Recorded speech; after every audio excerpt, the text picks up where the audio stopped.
Browns with the roster shakeup midsummer. Training camp days are out and released. Some new staff added.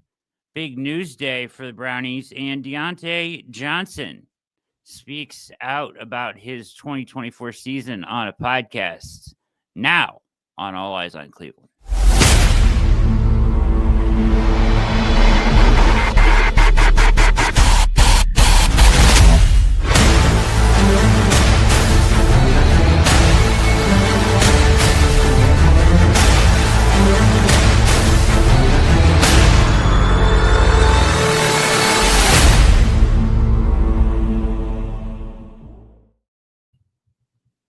Heyo, welcome to the Orange and Brown Streaming Network, or the OBR Streaming Network. My name is Brad Ward. That is Casey Kinnamon.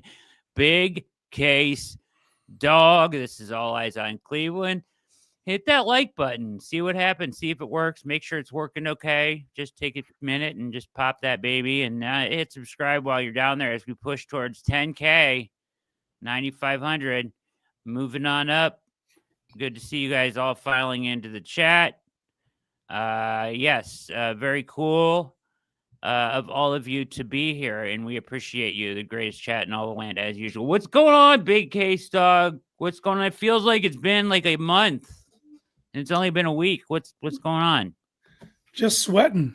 Just sweating out there, man. You guys got some severe weather as well. You know, the air's thick down this way, brother. It's been sweltering, surviving. I don't know, man. I'm still kind of like taken aback from the shirts from last week.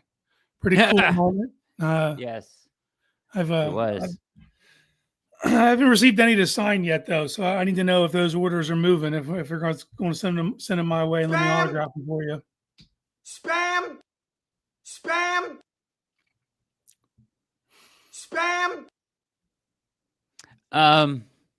Great shirts. Great shirt. My favorite shirt in my closet now. Yep. That was fun. Yeah. That was fun. For sure. In case anybody wanted to know, McLothan popped into the show on Tuesday, so we've made peace. We're all good. He's welcome back, and we're all good. So all the love there. Hope to see him. Yeah, I hope he shows up tonight. Yeah. So allergies, man. It's allergy season. We had a heat wave this week. Cool off today. It feels like it's gonna rain. My head, dude, and my eyes. Like oof. I get allergies really bad. I feel like my head's gonna explode. It's hard to think sometimes. Even like it's really bad. It's like I just want to go sit in a dark room. Does any of that stuff work for you, like Zyrtec or Allegra, whatever else there is? Do you grow immune to that stuff? Because I feel like I like am immune to it all now, or like I've built up a tolerance. You built up a tolerance. What's crazy is I never suffered seasonal allergies living in Ohio. Moved down here. My first this is like the pollen capital of the world. And my first couple springs were rough, man. But I think I've kind of gotten over that now. So thank Jesus. What's this? What's scrapple? I don't know. Something worse. It feels like it's a food that everyone's trying to push on me. What is scrapple? Come on, Jeff. What is I feel like I've heard of it, but I definitely have not had scrapple. Local honey. Drew and Briggs. Okay. Yeah. If you're going to eat honey, try to get it local because it'll give you the immune properties of the pollen in your area from the bees. What's that stuff that what's his name? Hawks on Rizzo. Rizzo? Something bees. I can't remember. Yeah. They're probably screaming at us in the chat. What is that shit? Oh my God. So annoying. 3 golden capsules a day. I mean, look at him. He's the epitome of health. He is. I don't know nothing about no cedar fever. That sounds terrible. Yeah, I know what Snapple is. Snapple, Joby's. Me too. Joby's. Joby's. Yeah. No free ads, but never had it. But I never had it either. If Joby's wants to hook me up, I'll try it. Yeah, I'll give it a shot, I guess. What's the stuff they say? I don't know. I'm not even I have a uncle who is always trying to get me to try all kinds of crazy Western, non-Western remedies, and one of them natural is with a it. honey, and one of them is a honey that he says basically cures anything and everything that will cross your path. Yeah, it's bee vomit, honey. Bee vomit. It is. That's how that shit gets to us. Okay. Delicious bee vomit. Didn't see that one coming. All right, ladies and gentlemen, the Browns, despite it being quiet days of summer, are throwing. I guess it's not really a wrench because, Jack called this, right? So did I. So you did too? Okay. Hand up. Well, I mean, it shouldn't be a super surprise because he was blatantly on the trade block. Like they didn't. Yeah. It was clear he was on the trade block around the draft, right? Because they used Thornhill and Tomlinson as their designated post June 1st. He was on the roster. You can only do that twice, designate. So anybody that you want to release and gain the financial benefits of waiting till after the 1st of June, only you have to do it in real time, right? And now they waited until June 26th to do it. Do you think they wanted to take a look at him at minicamp? Minicamp, and also just kind of field offers. The way I'm looking at it is the two players they chose to designate for June 1st are a bigger contract, so they got that money back earlier. And there's probably more of a trade market for Ogbo. Rotational. If you need that third edge, fourth edge, that you can come in on third and long. Like he fits a role. But as soon as they went and got JTS, which that's what I'm calling him now, I'm not going to say his full name. Oh, I know. I was informed by. Yeah, I'm just done saying it. So when they went and got him, I felt like the writing was on the wall right there. They got younger, more athletic, and cheaper. It doesn't mean it's going to work out better, but that's the reason they brought him in. McLaughlin, what's up, brother? Good to see you back, man. Buried the hatchet on Tuesday. All right. So, let's just take a glance at this real quick. So they signed him after a strong second half of the 2022 season. We took over as a starter for the Texans. He had a couple good years with the Rams. I think he was on their Super Bowl team, I believe. Had 5 sacks in the final 6 games as a starter. Yeah, with the Texans. In 22. The Browns signed him to what, 3 years, $19 million? Is that what it was? I think sounds right. In Okoronkwo, had just 3 sacks in 16 games, including 5 starts in 2024. That was last year. He finished the season with 23 tackles, 6 quarterback hits, and 5 tackles for loss. He had 4.5 sacks in 23, his first season with the Browns. He missed the final 3 games of the regular season with a torn pectoral, but then played through it, if you recall, in the playoff game, the wildcard game. Remember, Schwartz was commented and quoted being amazed that he played through it in the playoff game. Yep.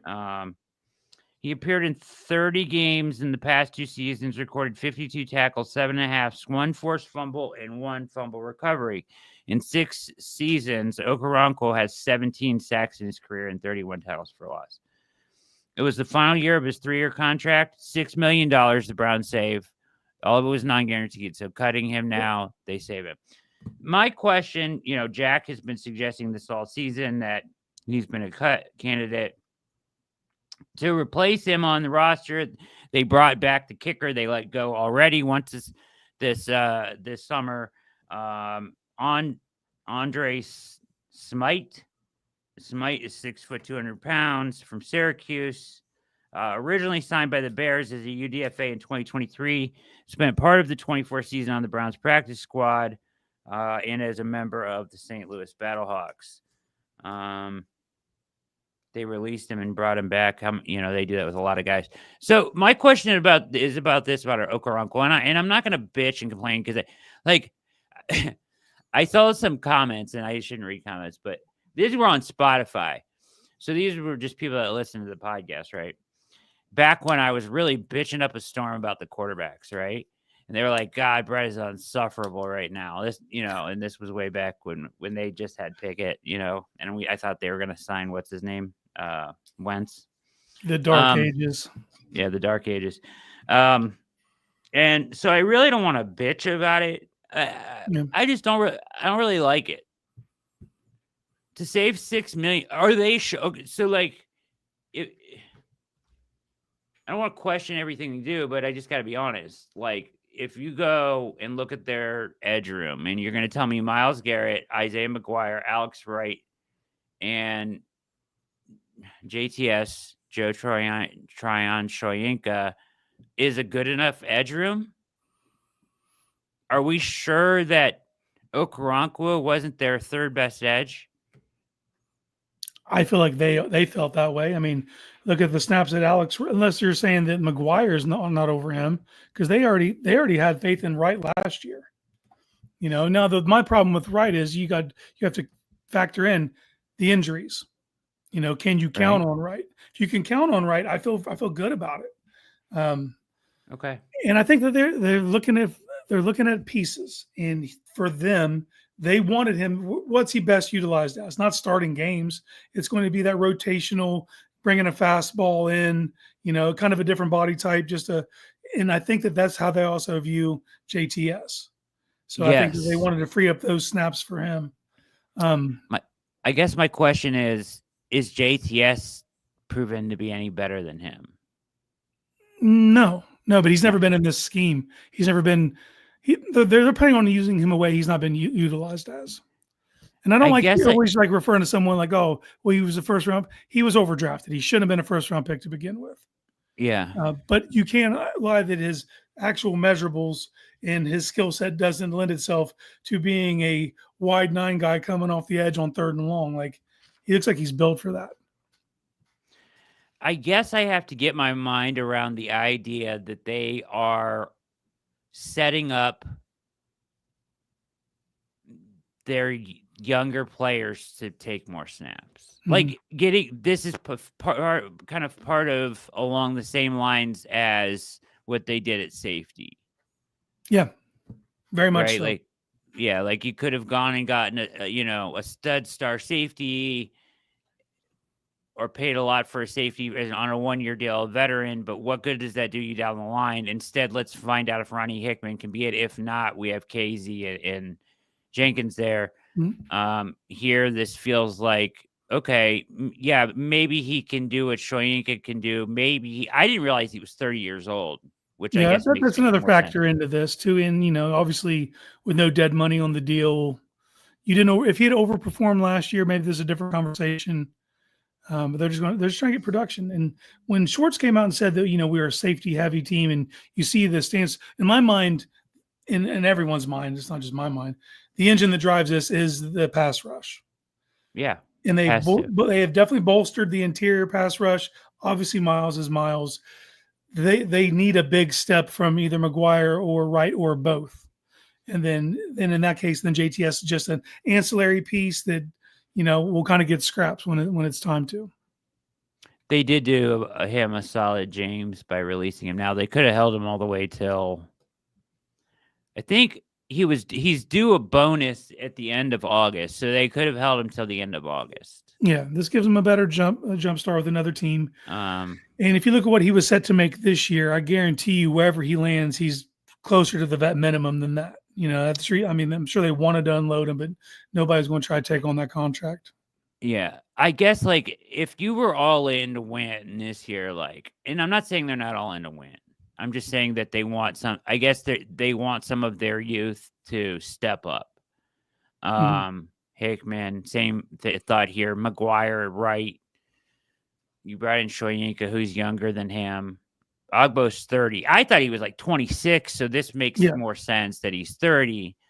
But if you were all in, you would have probably sat down with him and tried to get him to take a pay cut in exchange for some guaranteed money, because there's no depth after. I mean, unless they think Aiden Huntington is going to be something. That's the X factor. Right. And not for nothing, Jack still kind of believes there's going to be a free agent brought in here. He very much does. So that could mix everything up as well. Yeah. So, I mean, I'll live with it. It's fine. We'll see how it goes. I just don't want to see an injury happen. And then you're like, yeah, we could have used Ogbo. Boy, it'd be nice to have Ogbo right now, because although he did not, like, he was very much brought in as like the ascending player, right? And it was viewed across the NFL as a great signing at the time. Mm-hmm. While he didn't live up to those numbers, he was around the quarterback a lot. Yeah, he was fine. Another thing I'm going to say is going to be a besmirchment upon him. He's a fine player. I think that they're just searching, and they're not trying to. One of the guardrails that we kind of overlook when we talk about age is not paying for depth. So they're going to try to use their, farm their own system and get their guys, homegrown guys, more run. Would you rather? Good question, Paul. Would you rather have Ogbo or Zadarius Smith? Well, I'd rather have Zadarius Smith, but I don't think he they're gives you gonna more do that early either. down. I don't think they're going to do that either, because I think that once again blocks McGuire and Wright from snaps that they want them to play this year. Well, we've seen them do that in the past, where we thought they were going to give their young guys a chance, and then we get into camp and they, it's kind of been like that with Clowney. They've done this over time, and with Big Z. So I think McGuire showed us a good deal last year. That doesn't mean he's arrived. He did. He still needs to do that next step, but like, he played great, man, and the snaps that he did get. And you have to remember, he wasn't the plan. The plan was Wright to be the guy after Z, and then he got hurt, and then so it kind of forced him into action earlier than maybe the Browns were comfortable with. But what he showed you in return was a very competent edge too, good edge setter. He got near the quarterback. He looks like he's taking care of his body a great deal coming into this year. I think they're excited for him. So the room, after your 4, it's pretty much locked in who your 4 are, unless, like Jack thinks, they bring in. I agree, McLeod. He was always around the quarterback. He just never got there. I feel like he was so close so many times. Like, you know what I mean? Yeah. But he did a lot of dancing. So, I mean, he made some plays. In 23, he was much better. Last year, not so much. But who was very good? Who was good last year? How many times did I say that? Have you considered at all that maybe Hall gets a few snaps on the outside this year? Hall on the outside, maybe. In what, a run scenario? He has the prerequisite athleticism. I just think the ability to be, multiple in your front and confuse, quarterbacks with looks. And I just think he's a guy that you could I'm not talking something crazy, but, just a handful of snaps a game where he can, because you have enough with Malik Collins, obviously, you still got Shelby, and you just drafted Mason Graham. There's enough movable pieces, I think, that you could work that into a rotation. I think correct me if I'm wrong on this with Hall. I think he's on track to be back week 1 for sure, but more so maybe even in camp at some point. That's what it sounded like. It sounded like they were targeting camp to bring him back. They may ease him in, probably. I don't think he's going to be all the way back day 1 of camp, but like I wouldn't be surprised if you don't start seeing him out on the field a little bit here and there. So back at training camp, says Steven. So yeah, I think they'll start working him in and getting him out there. And yeah, I mean, certainly the interior looks great, right? Mm-hmm. I just that once again, and it's just going to be part of this team. The edge just feels a little, we're unsure. Yeah, that's part of having younger players out there. But sometimes you're going to have to do that if you want somebody to step up, right? Yeah. And like, look, I get it, man. Like, Ogbo's a fine player. You were walking away from a usable piece. That's what it felt like. He's a usable piece. That's basically what I'm saying. And I'm not saying it's the wrong move. Yeah. It's just like it makes you kind of hesitate because you're like, you probably could use him somewhat. Yeah, and this is a big projection on JTS too. It is. That he will fit the scheme, that he will be that guy that can come in and give you 10, 15 snaps a game and shake up a pass rush and provide extra problems. That change of pace type guy. So they bring in Schmidt instead. Somebody said it's pronounced otherwise. Schmidt. I'll figure it out one of these days. Like I said, when he starts making kicks, I'll learn his name. Thanks, Philly. Philly's here. You may now celebrate. Go ahead. Let it loose. Oh, gee. Let it loose. But, yeah. So.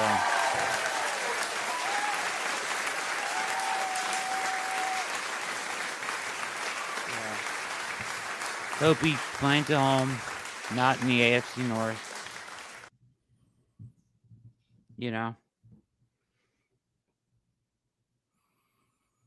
And that, I guess, do you care if he lands in the AFC North? I said it. I was like, this feels like something to land in Pittsburgh to me. It does. I mean, that's the way it bounces. Look, this whole thing didn't hinge on him, and he's not going to go to some other team and automatically take them over the top either. He's a fine football player. I wish him well. I liked him, but he's not central to the success of this defense. Schmidt certainly is not spelled that way, Kramer. It's spelled like Schmidt, like a little mite. Schmidt. The Z throws me off. Yeah. Anyways, the Bengals need an edge. Yeah, Bengals need a lot of things right now. They need a lot. A lot. So, in more Browns news today, it was a news-filled day, so we got all kinds of things to talk about. Any other comments on Okoronkwo? Keep your one thing that I just I raise my eyebrows at is Aiden Huntington. Maybe they're higher on him than we really think because, Pete's high on him. So, to be confident enough to make a move to walk away from a veteran, you have to think you have enough in place. So he might be part of that equation. Yeah, depth-wise especially. I mean, you can't expect to go healthy at edge all year long. No. So who's going to be the guy after We've never done it, so I can't expect that to happen now. Not many teams do. All right, so training camp dates are out. Training camp itself, we have. All right, let's get into this. Training camp. Let's go. Rookies will officially arrive on Friday, July 18th. Veterans will follow suit 4 days later on Tuesday, July 22nd. 4 weeks of on-field work will follow at the team's practice facility in Berea. Obviously, no Greenbrier this year. 8 total practices open to the public. Here they are. The 25th, the 26th, the 28th, the 29th, the 30th, August 1st, August 2nd, and August 4th. Now, the Browns give away these tickets for free. If you're a season ticket holder, you get first dibs on them on the 2nd at 10 a.m. If you're not a season ticket holder, you get your shot at them on the 3rd, July 3rd at 10 a.m. I will be trying to attend as many of these as possible. Yeah, I mean, 8 dates. Would they have 3 last year? No, I thought it was 6. Was it? I thought I know a couple got rained out too. Anyway, and dude, it was brutal. Like it was like a flash sale. As soon as they went on sale, it was over. A lot of people got locked out and couldn't get into this, even into the system. Like, so I'm really hopeful that the fans are able to get tickets this year. Yeah, I hope so too. But yeah, so that's what we're looking at. I mean, it's going to be interesting, because, they got 2 meetings with the, 2 joint practices this year. First time they've done that. Switching things up from what was the Greenbrier. Which I was hit or miss. The first year they had success with it. They felt like they were able to build off of it. Last year they weren't able to replicate the same kind of feeling coming out of it. So, I wouldn't be surprised if this regime sticks it out and is here 7 more seasons that we don't see a return down there at some point based on what the team needs with chemistry. But I am happy that they're going to be practicing more in Berea and giving the fans a chance to see them. None of the joint practices will be open, James. I know that for sure. To the public, I know they will be open to the media, to credentialed media. But aren't they all the way? Or yes, the first one's in Charlotte. Yeah, and then they have 2 in Philly, so they have 3 total practices. None here in Cleveland. So, so get out there. I mean, it's a good time there. It's very kid friendly if you got kids. They got stuff for you to do all over the place. It's definitely worth your time. Oh, you live in Charlotte. Yeah, I wish it was open to the public, but they want to keep that stuff under wrap because they'll be running their real stuff. You know what I mean? Mm-hmm. Things, a lot of their real stuff. So, I mean, even the media is not allowed to technically talk about scheme and things like that. Yeah. Dance around it a little, even though some do. Well, luckily, a lot of them don't know what the hell they're looking at. So, correct. The majority, it's well stated by you. You're watching All Eyes on Cleveland. All right, so that's what's going on with training camp. We've got more news. So I don't know how much of this you guys care about. Browns hire 8 football staff and 7 promotions. Did you see this case? Yeah, I didn't get to see the names, but I did see that it happened. Yeah, we'll take a quick look at this stuff. It's mostly in their, in their personnel department. It is all in the personnel department. So they hired 8 new people, 7 promotions made to the existing staff. James Cook has been hired as the senior director of player development. Cook previously worked as NFL London's office and served as the head of player development for the NFL's academy in Asia. Sean Herrick, who previously worked for the Browns from 19 to 21, is now the new senior college personnel advisor and has over 30 years of NFL experience. Herrick has spent time as the director of college scouting with both Green Bay and Las Vegas, and also served as the interim general manager for the Raiders. Oh, really? Yeah, I didn't know that. They've hired 3 new people to be scouting assistants: Josh Meyer, Andrew Nimos, Sefa, and Ryan Smith. Josh Meyer is a recent graduate of Michigan, where he served as a recruiting intern. I wonder if he knows what's his name. The guy that cheated. Yeah. What's his name? Do you remember his name? Connor Stallion. Connor Stallion. I wonder if he knows Stallions. I'm sure he does. Come on now. He also spent time as a player personnel and recruiting analyst for the school from 2024 to 2025. Nimo Sefa held various intern roles with the Cardinals, worked as a stats analyst for ESPN after graduating from Arizona State. Smith has worked for the Browns as an external and a film analyst. That'd be a good gig. That would be a great gig there. Yeah, for the last 2 NFL drafts, helping them with data collection and research on college prospects, but wasn't an actual employee of the team until now. So he was like a third-party hire out until now. Subcontracted. Yes. The Browns also hired 2 people to serve as junior software developers. I don't know if we care that much about that. I mean, team's final new hire was Ethan Wiseman, who has been hired as the football research analyst. Wiseman previously was a research and strategy intern for the Browns from 23 to 24, and is a graduate of, guess where? Harvard. School of Hard Knocks. Harvard. No. Yes. Contractor. Correct. Kramer. Fill it at $10.99, boy. Yep. So the following individuals have all been promoted. I can't pronounce many of these names. Hariz Alui,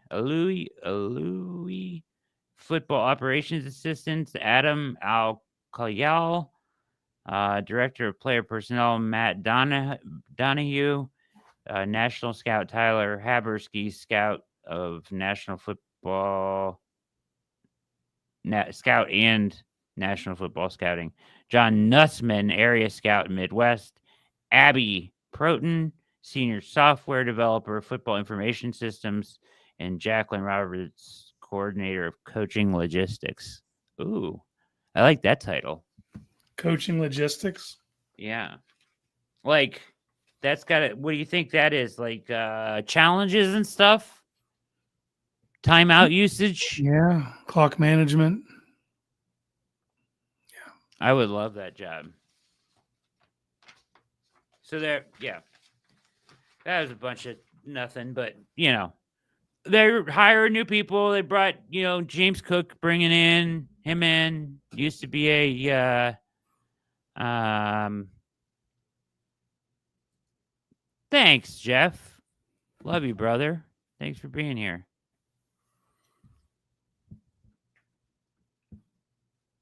Oh, Drew wants to break a guitar before a home game. How can we get that to happen?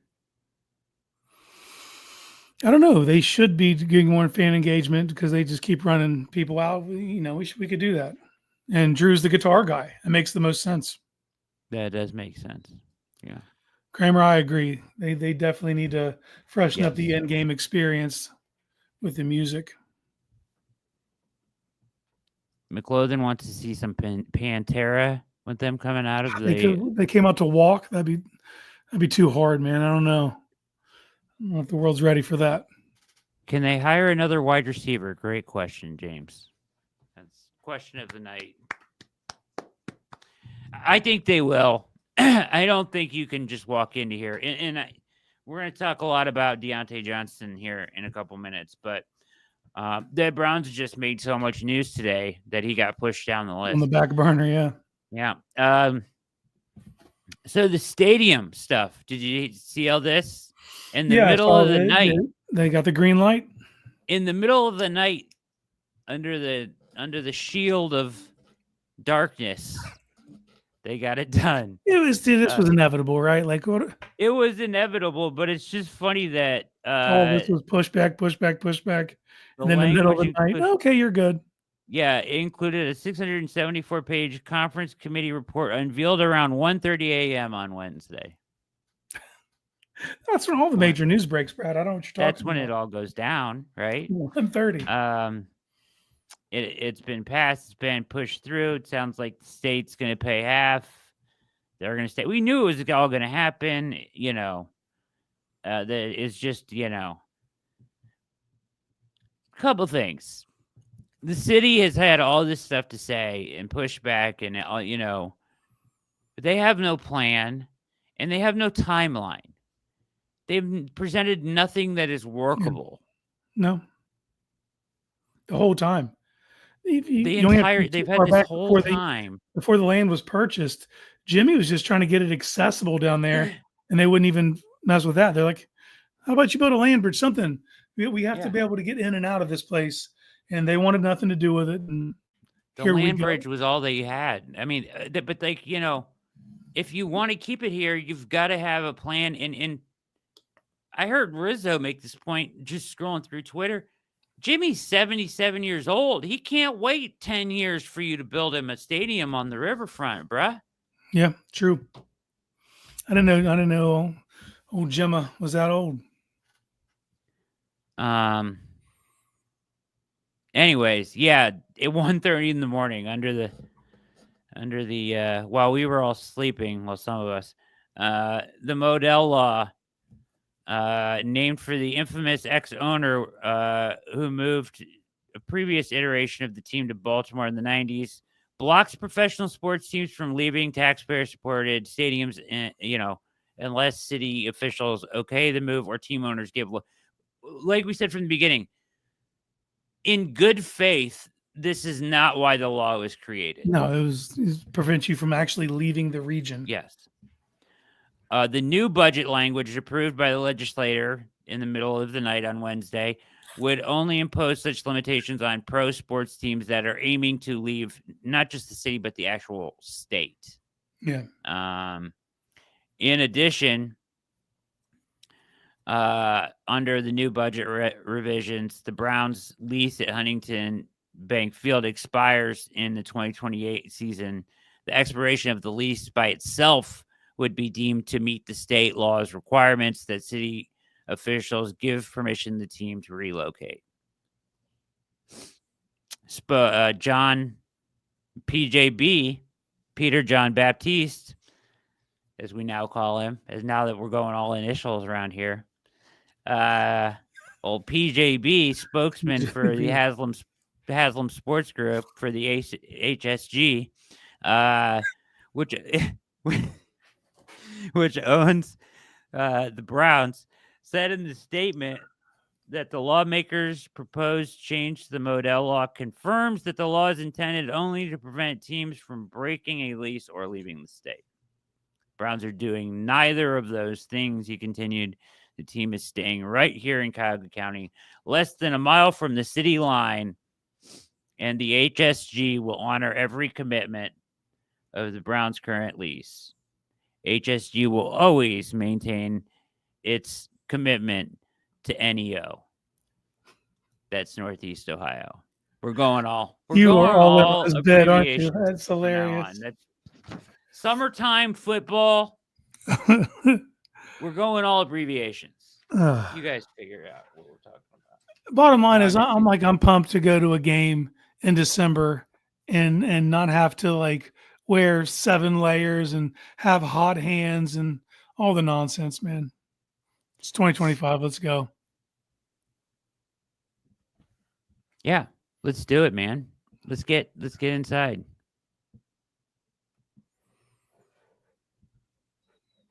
Jeff W. 1:30 a.m. is late. I'm just getting high. I mean, are we live?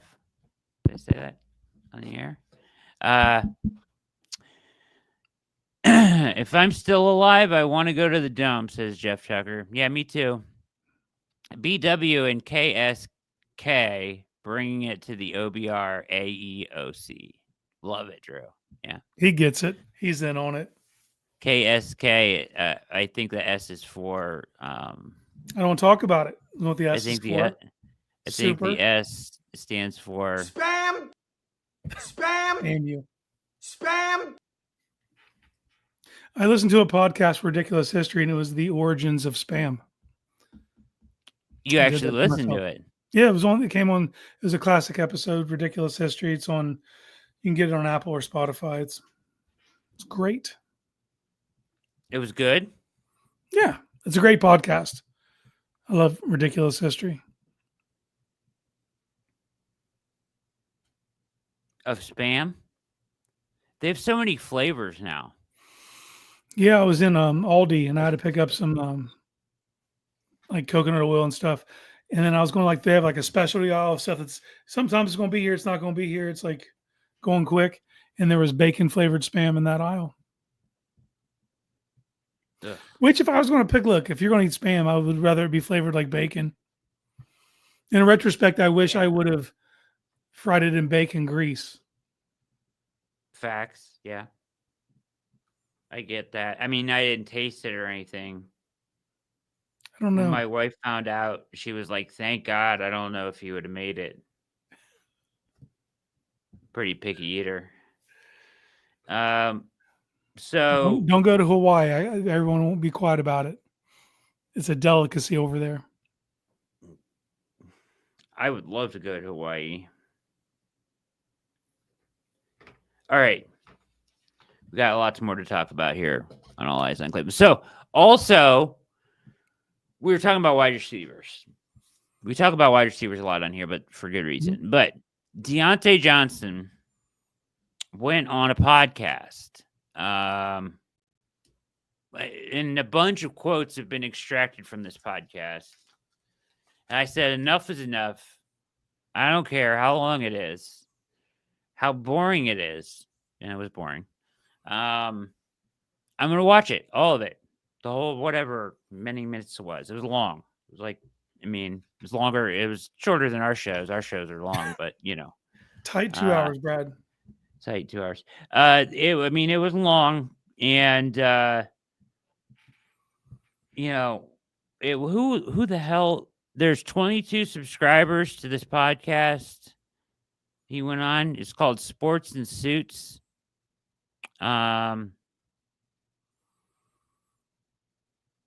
Yeah. And then the host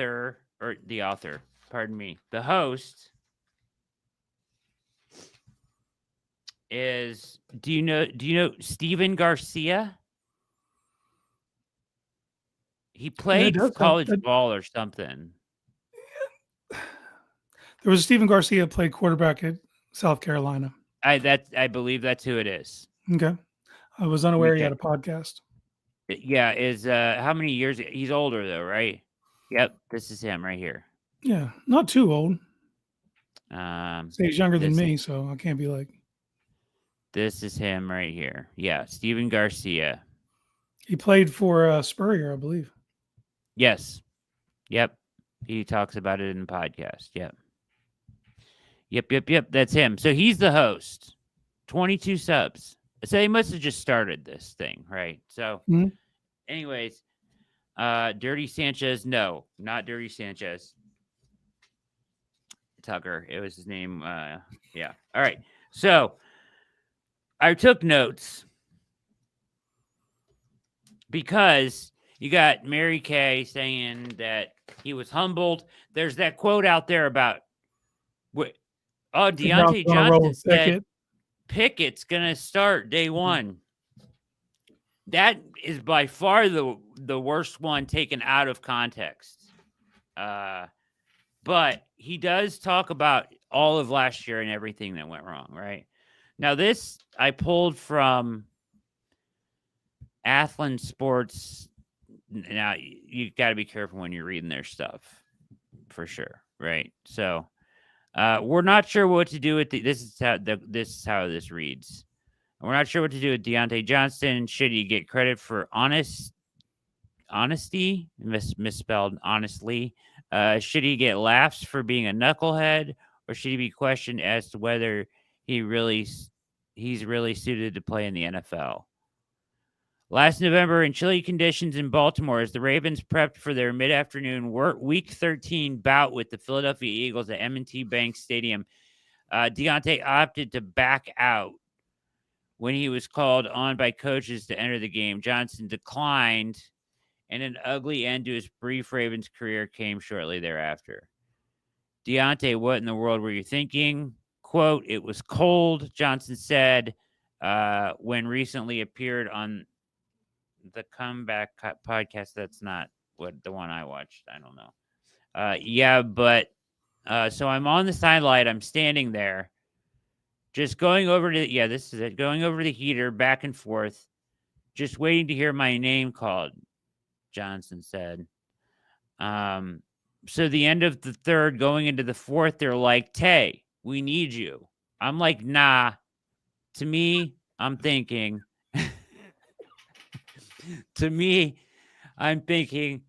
I don't think it's a good idea for me, because I was thinking about my legs. I don't want to go out there and put bad stuff on film. It's not like I didn't want to go into the game, but you've got to think, like, leading up to this point, I've been through so much. Well, so much has been a lot. Johnson started his career by playing 5 seasons with the Steelers. His time in Steel City came to an unfortunate end, too, then moved to the Panthers, then bounced to Baltimore. Asked to be released from Baltimore, went to the Houston. He says, and it was rough. I checked out mentally, he admitted. I was like, whatever happens, happens. I was just rolling with the punches at that time.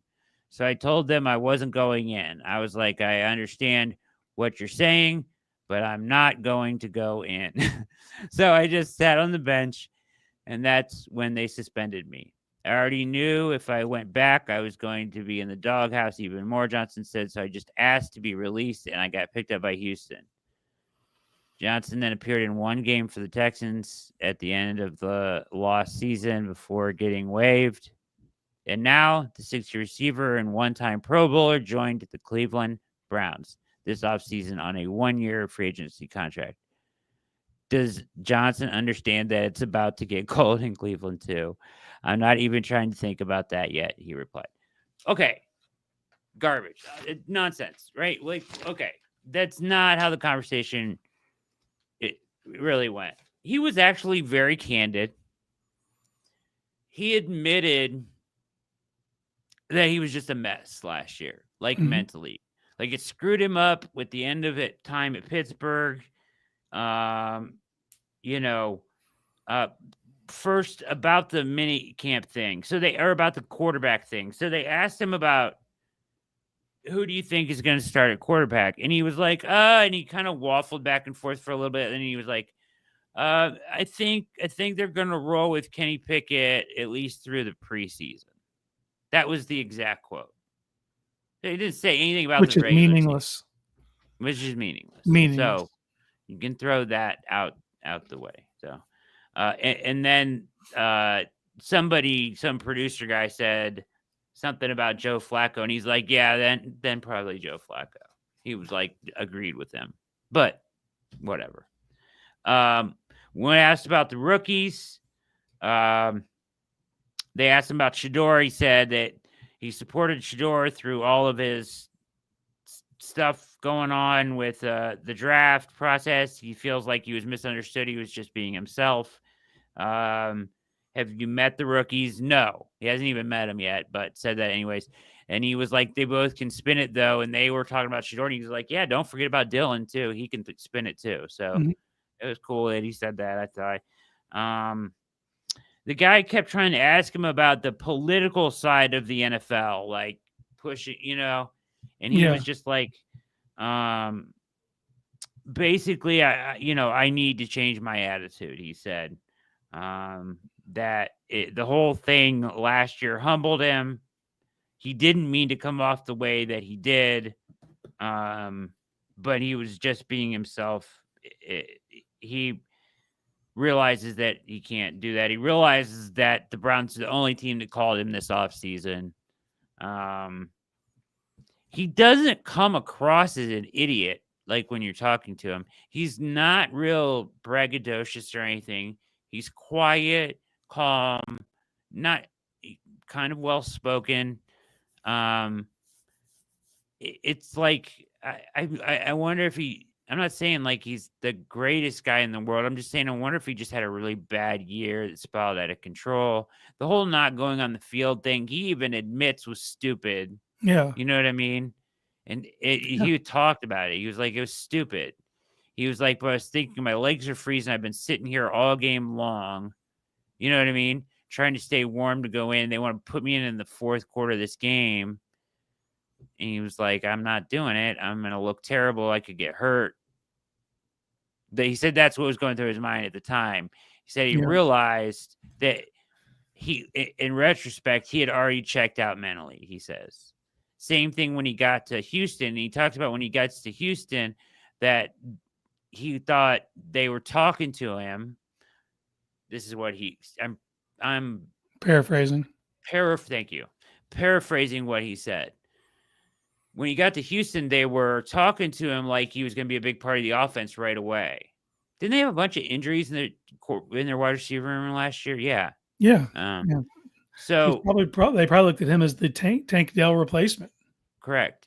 And he was like, so he was expecting that, and he's like, and then they were going to all their draft picks, their younger guys. And he's like, which I understand. He's like, I get that. So I understood that. But he was like, but by the time like I understood that, and then I had been told something that wasn't true again, he was like, I was just checked out completely on the whole season. Can't have that mindset, man. I know. As a professional athlete, because if you don't think that, it gets late in the season and you've been sitting on the bench and they call your number, you don't think Jamari Thrash is going to go in? I mean, he's from Florida, right? Mm-hmm. But he went to Toledo. He played for the Steelers. He's played in cold weather his whole career. Yeah, that makes no sense what to are me, we man. talking about? He's not afraid of the cold. He just did it because he was unhappy. This game doesn't care about your happiness. Yeah, I mean, Chad makes the point here.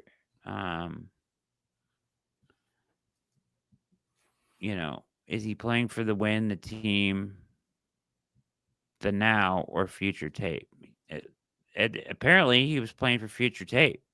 Yeah. In this, I mean, he blatantly admits that, but he admits it though in the same way that he was wrong. Yeah. Well, that's the thing is if you can recognize that's part of like acknowledging where you made a mistake, where you had a misstep. If you're going to combat that, you're going to overcome that in the future. You have to understand where you were wrong in your mentality. But if this starts going not the way he envisions, is he going to check out again? The same thing. Yeah. You know what I mean? Muscle memory. It's the same thing I thought,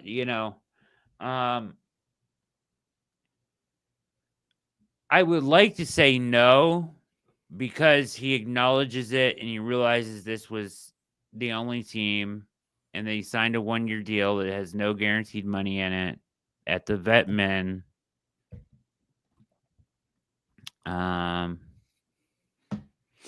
So I don't know, but the Browns need him to be something.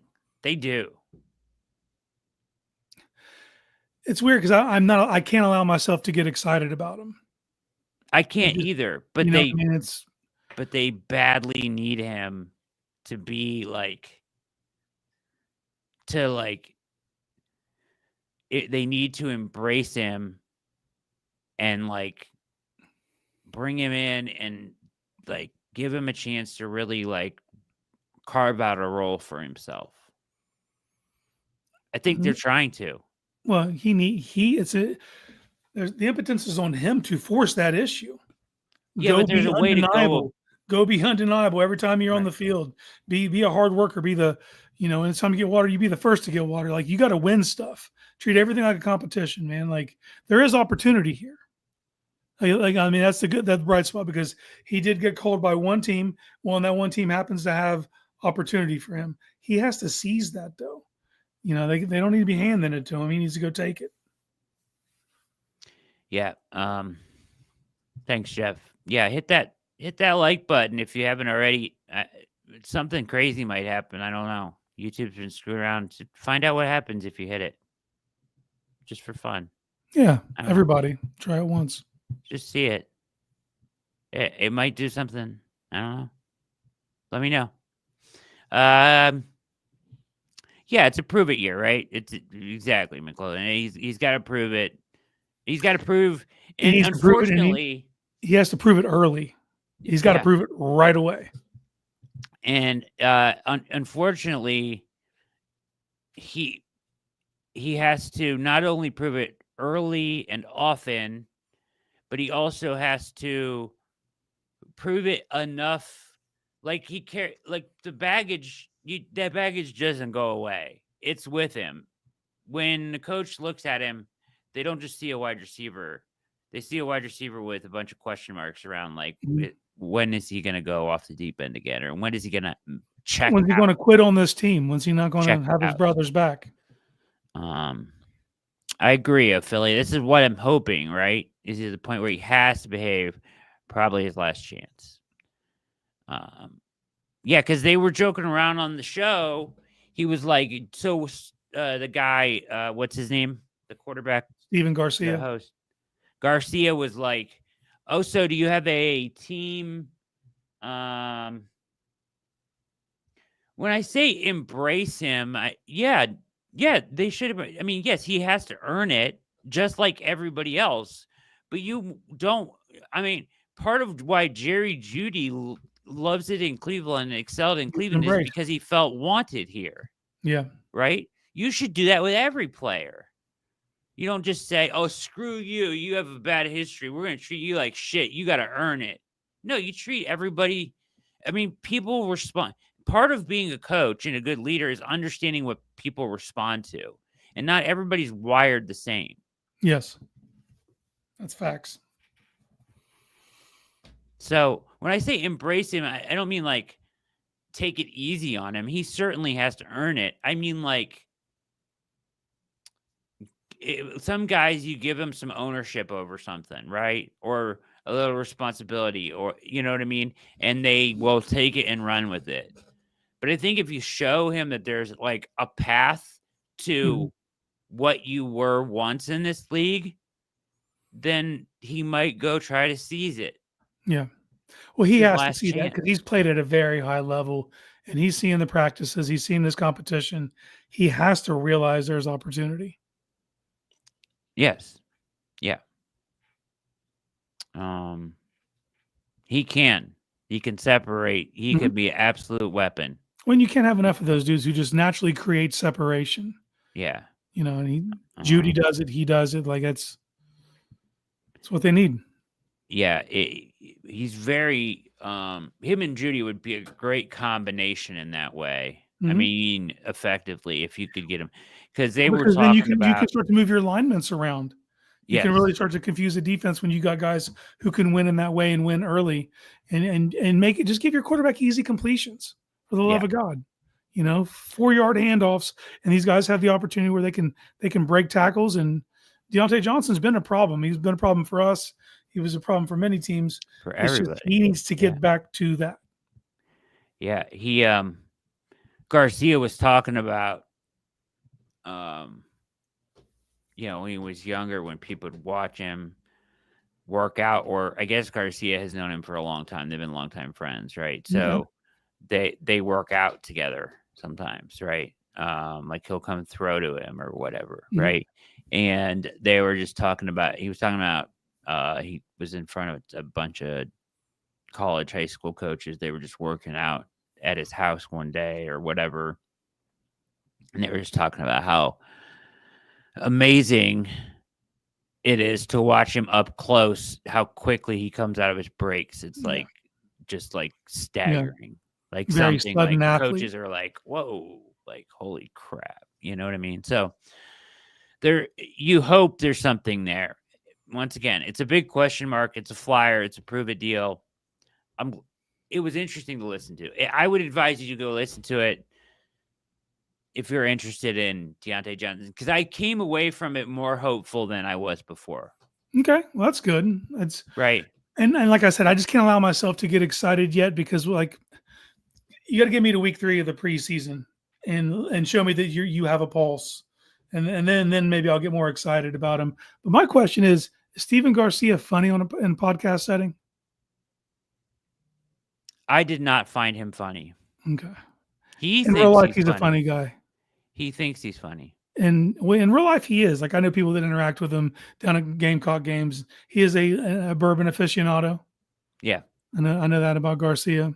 I just know sometimes that stuff doesn't translate. You know, you feel like you get on the mic and you're not talking like yourself, or you feel like you have to play a certain role or something.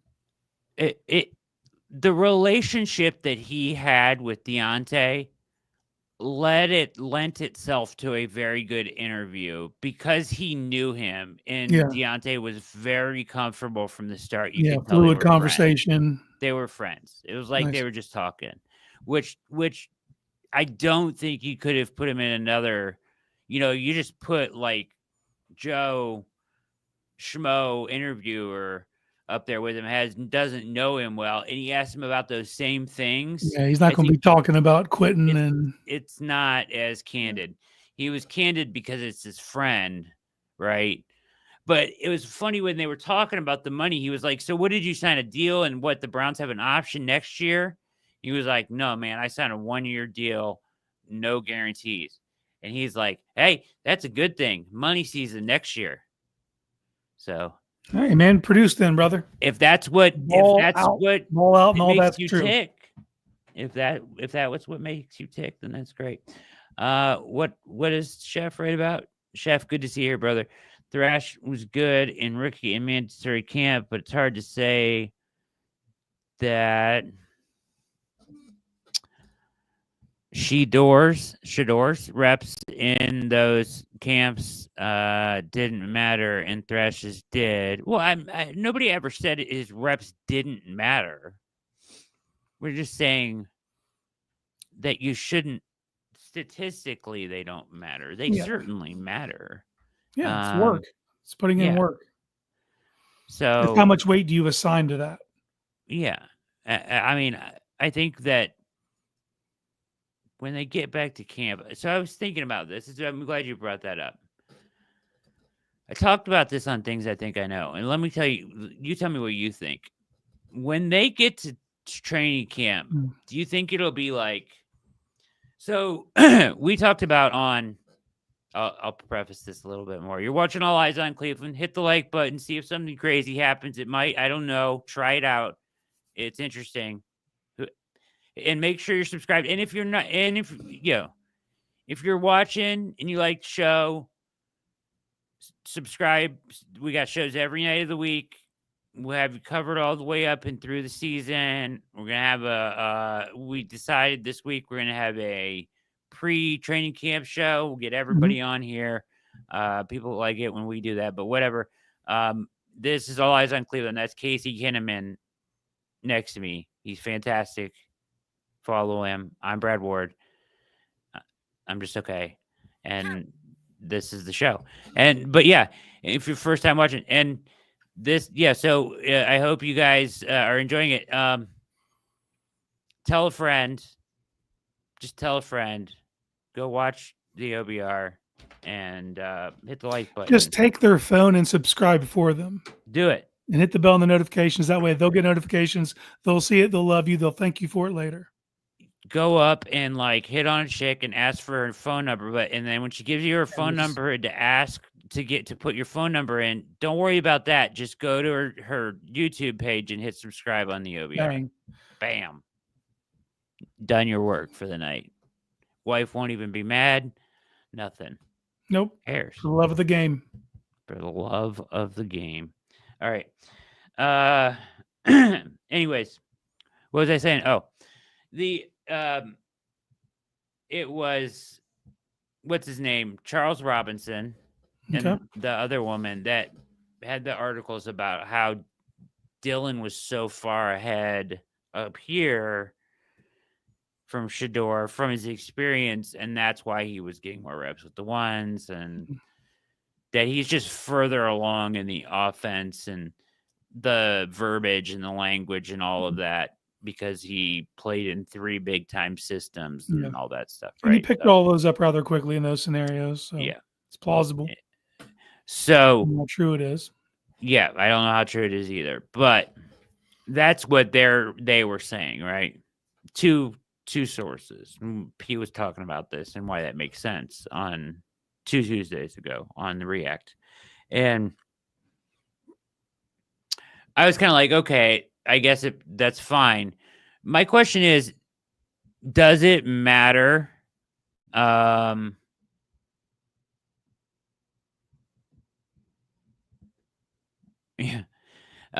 it matter that he's behind it now? Like when they come back in a month, do you think they'll just walk into camp and it's like fresh start from go, sink or swim, training wheels are off? Or do you think they'll still continue at like, oh, he's ready for this, he's not, we kind of need to level? Or do you think it's just like, okay, fair game, go, and if you fail with the ones now, it's more damning. It's damning. Yeah. Because it's not teach time anymore. It's always teach time. But as he talked about very candidly in front of the camera and Stefanski, camp, it's go time. We're teaching you now how we want to practice, how we want to move. Yeah. They're 2-spotting. They're playing faster. They're practicing faster. I like it, right? It's good. It's not, we don't need any more training, country club training camps, right? Mm-hmm. People are healthy. People are getting healthy that aren't. The question is, like with the quarterbacks, is it okay? All 4 guys are in here, fresh slate, go. You've had time now to know the offense. Yeah. You've had 4 weeks to study the playbook. That's it for me. It's this time off is a test because they knew where you're at when you left the building. Yeah. Where are you at when you come back? That's gonna go a long way to who deserves the reps. Who's are you in the book? Do you know it? I mean, if these guys can master the offense by the time they get back, then it will be training wheels off. But that's hard, man. That's asking a lot from even someone like Kenny Pickett, who's been in the league and understands how this thing works. That's asking a lot to have a playbook all the way mastered by the time you come back. But I'm not going to make a big deal of it those first 2 weeks when they're back either way. If you tell me X gets all the reps and with ones, and it's going to still be weird if it's every time the media is there, if it's just not Shedeur, like if he doesn't get any reps of the ones, that is weird, right? Because he should be getting mixed in. Dylan should be getting mixed in. All the quarterbacks, sans Flacco, which to me, it doesn't matter if Flacco plays with the ones right away. For me, I want the young guys to get all the repetitions early into camp, and hopefully one of them takes off and runs with it. But if not, pull the ripcord. You got Joe Flacco. But I'm not going to make too big a deal of it right when they get in the training camp. But if they do get in that situation and it is training wheels off right away, this was your learning time, this was your teaching time, and now it's time to go. I feel good if they are in that mode, if they can actually get to that mode, because that means they did the prerequisite work in these 4 weeks. Yeah. I'll just be interested to hear how they handle that. Like, do you have time to screw around?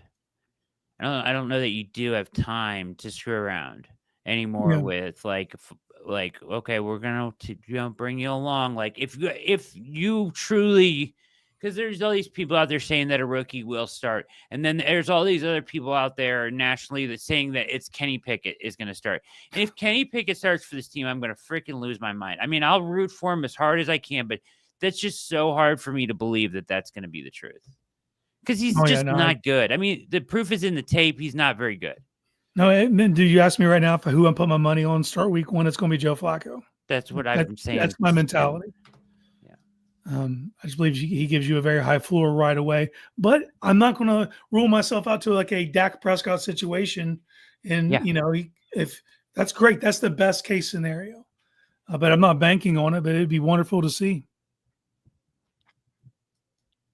Hilarious story.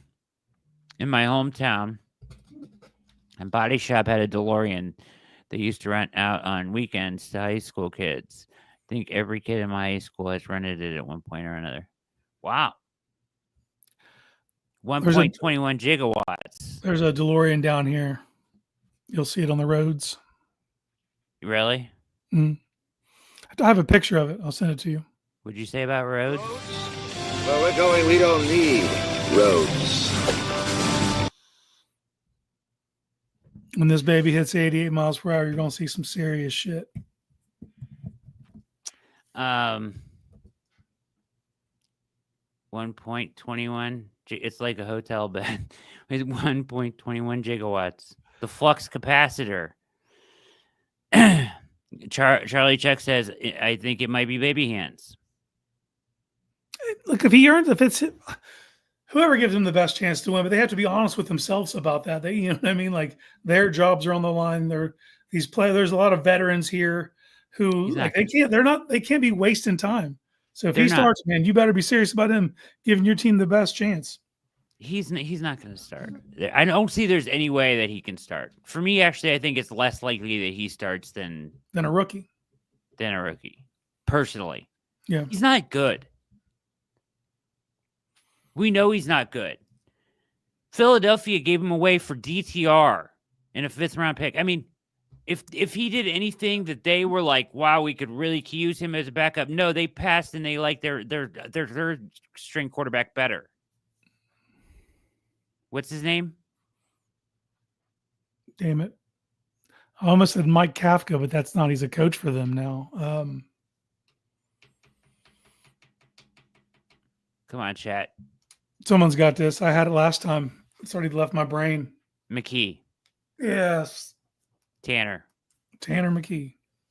Tanner McKee. They like him better than Pickett. I do too. Hold on. It ain't just them. No, everybody had McKee too. Yeah. But I also can't live my preference just because it was a guy I didn't expect him to go after to just damn him. Like, I'm not damning him. Like, I don't know what it is. Good Lord. I wish they would come out and tell me. I wish I could give Stefanski a couple bourbons and get to the bottom of this. Like, why? Why him? They had nobody in their quarterback room at the time. Not one person. A 5th round pick. Why'd you give up an asset? I know. Man. I would have rather just flipped DTR to them for a 7th, and then when they cut Pickett, make your run then. Like, giving up a 5th still didn't sit right with me. Okay, so I'm with you. With the Schwartz thing, they tried their hardest to make that work with him. That's a little bit different. Watson, it was clear it was over, and they just kept running him out there. Now, they've clearly been given a pass on that whole situation. But you can't do it again. No. Like, you can't turn around this year. No. That's a different, like, that's a one-off for me. Like, it's damning, but they survived it. You can't turn around this year and start somebody that's not the guy that gives you the best chance to win. Yeah. You'll lose the locker room. I mean, I said it last year when they did it. When they, like, one time it's week 4 and they're still doing, run their head into that concrete walls. They were trying to turn that into an opportunity, and it did. It landed on the 2nd overall pick. And then they secured another 1st rounder next year. So they were, one way or the other, they were going to use Watson to solve their quarterback position, whether it was him playing to get them a better draft pick or not. Right. But like, Joel Bitonio is coming back for this year. Yes. How you going to look that man in the eye and be like, great, we're punting again? I know people, PFF wants to put absurd stuff up like, this is the worst roster. It's not. Oh, God, Greg no. Newsome, Martin Emerson, Grant Delpit, Denzel Ward, Jordan Hicks, Myles Garrett, Malik Collins. Those are all veteran players on that defense. Good veteran players on that defense. Your entire offensive line are guys on the brink of retirement, basically. David Njoku is a guy that is legit. Jerry is a guy that's legit. You can't go out there and do that again. You have to try to win games first and foremost. Yeah. Obviously last year we knew they had an alternative. If we know they have an alternative, everyone in that locker room knew that Jameis gave them a way better chance to compete than Watson. Yeah. You lose the locker room, you lose your jobs, man. That's it. For me, it's that simple. Yeah. I can't even trust PFF anymore, man.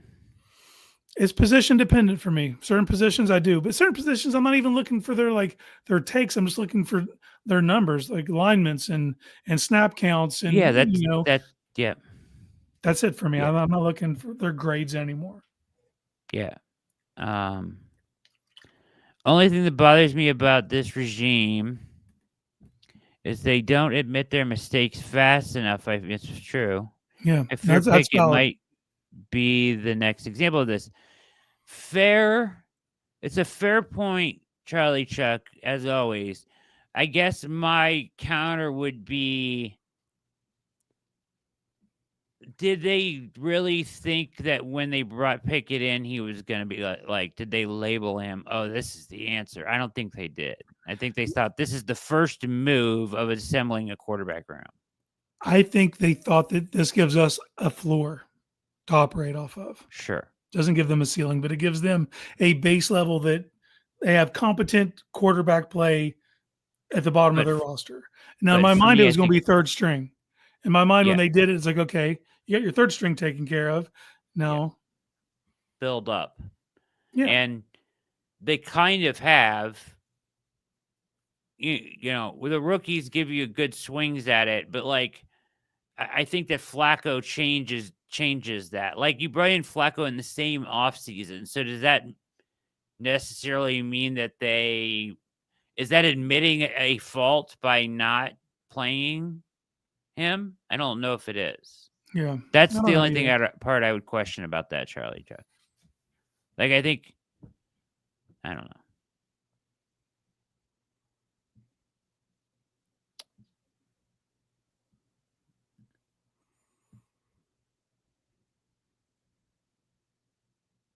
Yeah, you're right, Kramer. I don't know if they think that the fans are dumb. I know this isn't a popular opinion, but like, I don't know if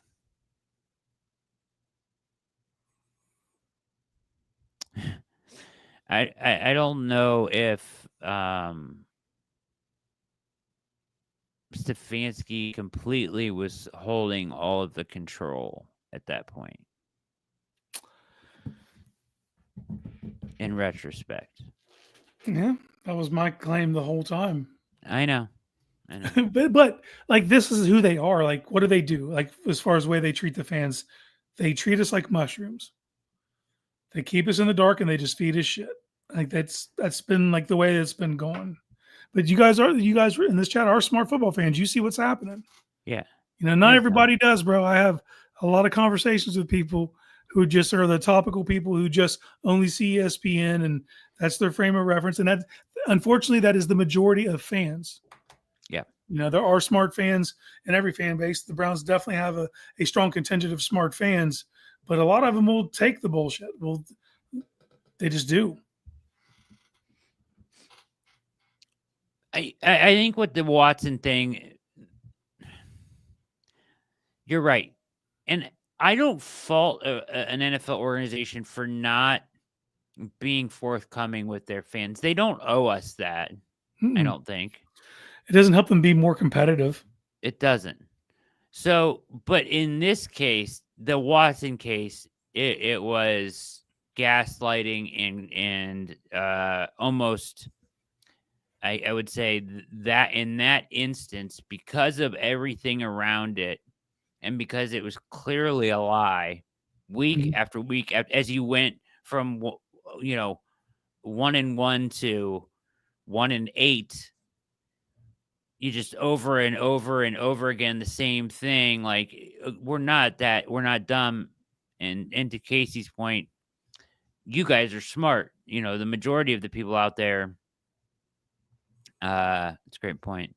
The majority of of people out there are fluff, absorb this stuff in the fluff, but you guys absorb it at a different level and understand. But yeah, man. Yeah, telling us not to trust our eyes. Yeah. But I just saying, like, they won't ever get away with that again. It was a special circumstance. I believe they wouldn't get away with that again. And why would they? What purpose would it serve them? Do they want to prove they're right about Kenny Pickett? Because to me, because he was just the first guy that came in the door. Yeah. It ain't about proving. It's about winning games. That's what it's got to be about. It can't be about proving you're right or we're the smartest guys in the room. That doesn't get it done, man. And I got to say it, man. Like, this is a regime that will they get fired? Because if you'd asked me 4 months ago, I would have said, man, they got to win 8, 9, 10 games, period. Now that Jimmy came out and said what he said, could I see a scenario where this is a 7-win team and they keep their jobs? Yeah, but it can't be the same bad faith effort that last year was. Last year was there is a path for this team to go to the playoffs. There isn't enough talent on this roster. There are enough cornerstones on this roster. You're a veteran-laden team. No, I think this is the last hurrah for the offensive line. Yeah. You know what I mean? We're veteran-laden all up front. Sands, DeWan, everyone else has accrued a ton of seasons in this league. And on defense, the main things for me are, like, you have to figure out how you're going to proceed at cornerback. Yeah, past this season for sure. Past this season. Mm-hmm.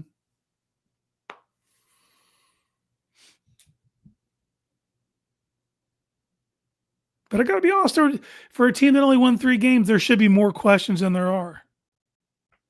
About the roster, no doubt. Yeah. There's not. For a 3-win team, like you should have more questions. There's a ton of things that are solidified about this roster. It's the same. Because we're in the thick of it. We're okay. We need another playmaker on the outside. I would feel more comfortable with a more veteran-laden free safety. Obviously the quarterback's always going to be the big question, but they threw the widest net they possibly could. They did. You know what I mean? So at that, what are you supposed to say? I wrote an article on the free safeties, or on the safeties. I don't know if you read it. On Hickman and Casey and Jenkins. And you're right. Casey can play, I think. Mm-hmm. And so can Jenkins. So while they didn't go spend big, I won't complain if they have to turn to Casey or whatever, if Hickman's not the guy. But they want him to be this ball hawk safety. And interesting stuff that I kind of discovered in the you were talking about at PFF going through the snaps and formations and at some other sites. I forget which site it was, but it had a breakdown. Obviously, the Browns play more middle of the field close defense than anybody in the NFL. Yes, because if you're in man, they're in single high cover 1, and if they're in zone, they play a ton of cover 3. Yeah. While the rest of the NFL is all trending towards 2 high safety looks. Yeah. It's interesting to think about that, right? Yeah. Well, Jim Schwartz will not play afraid. You're right. He refuses. Sometimes he probably should, giving who what you have back there in your single high safety. And a lot of the teams that do play more single high safety, they disguise it, a lot of it, and roll.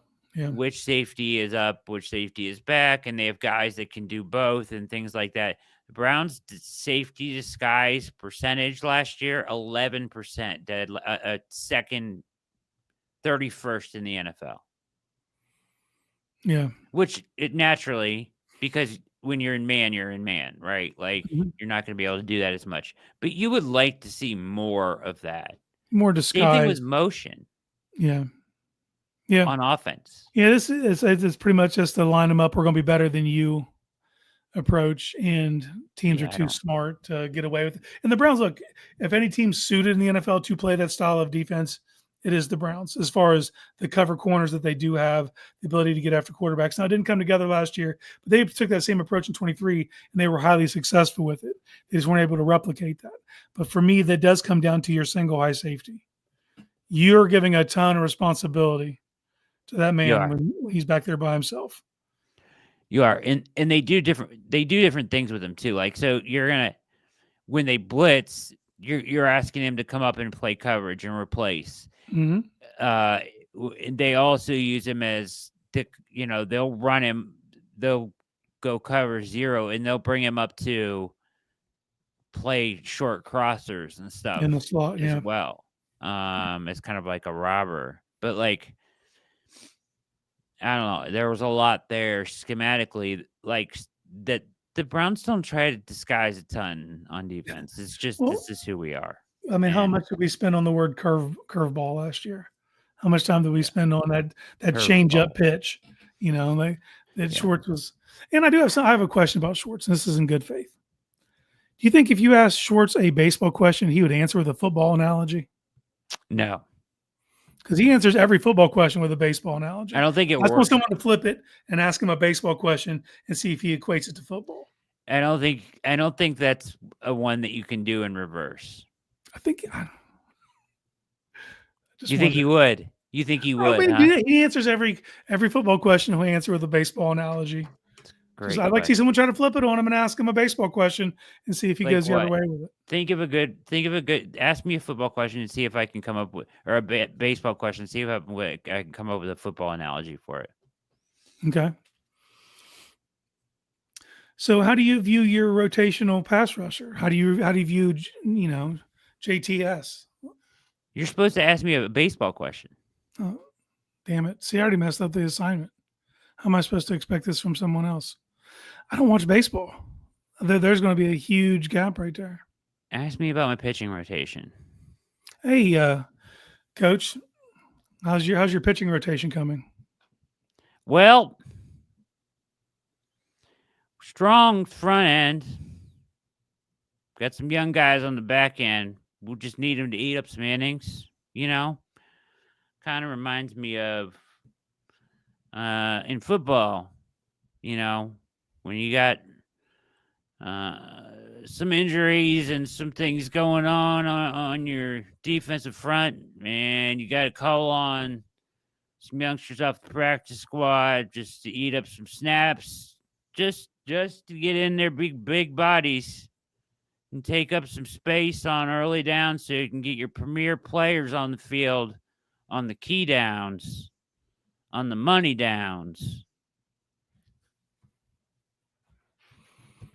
And scene. What do you think? I always got to see if Schwartz does the same. I think he would. Would that have sufficed? Yeah, it would. Yeah. Did you like my Schwartz impression? It was. You almost went too far with the country there for a second. Too Western. Yeah.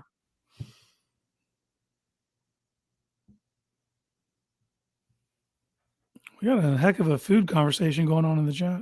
What is happening? Yeah. I do think Rashawn Jenkins. Mm-hmm. So going through his career, he can do anything. Mm-hmm. He's multiple. He played over 1,000 snaps a couple times and played 600 at free, 400 in the box, and another 300 over the slot. Dude can play anywhere. So yeah. I agree. Ian. I think they have a good floor there at the position, but we want the ceiling, Yeah. But I feel like he's a great replacement for Rodney McLeod. Now, both these guys are 30 plus, so remember that too, but still. They're both 1 years though, right? Yep. Mm-hmm. All right. Any other thoughts on Ogbo, Diontae Johnson, the stadium, training camp, any of that stuff? No, man, we covered it. All right. I don't think I could bring anything new to the table with those subjects. Flipping the script, hit the like button, notification bell. Might do something crazy. I don't know. Might give you money. I'm not sure. Try it out. You're good. Carry on. Talking food. Speaking of food, I am in this next. So I watched the Batman. I did my homework assignment. We're going to talk about it. Let's talk TV shows. But speaking of food, The Bear season 4 is out. I'm going to start it tonight. Chef, do you watch The Bear? The Bear's, dude, outstanding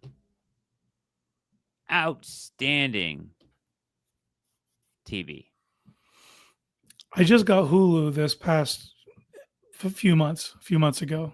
At the end of football season, I got the package where I get Hulu with ESPN and Disney and all that. So I have yet to watch The Bear.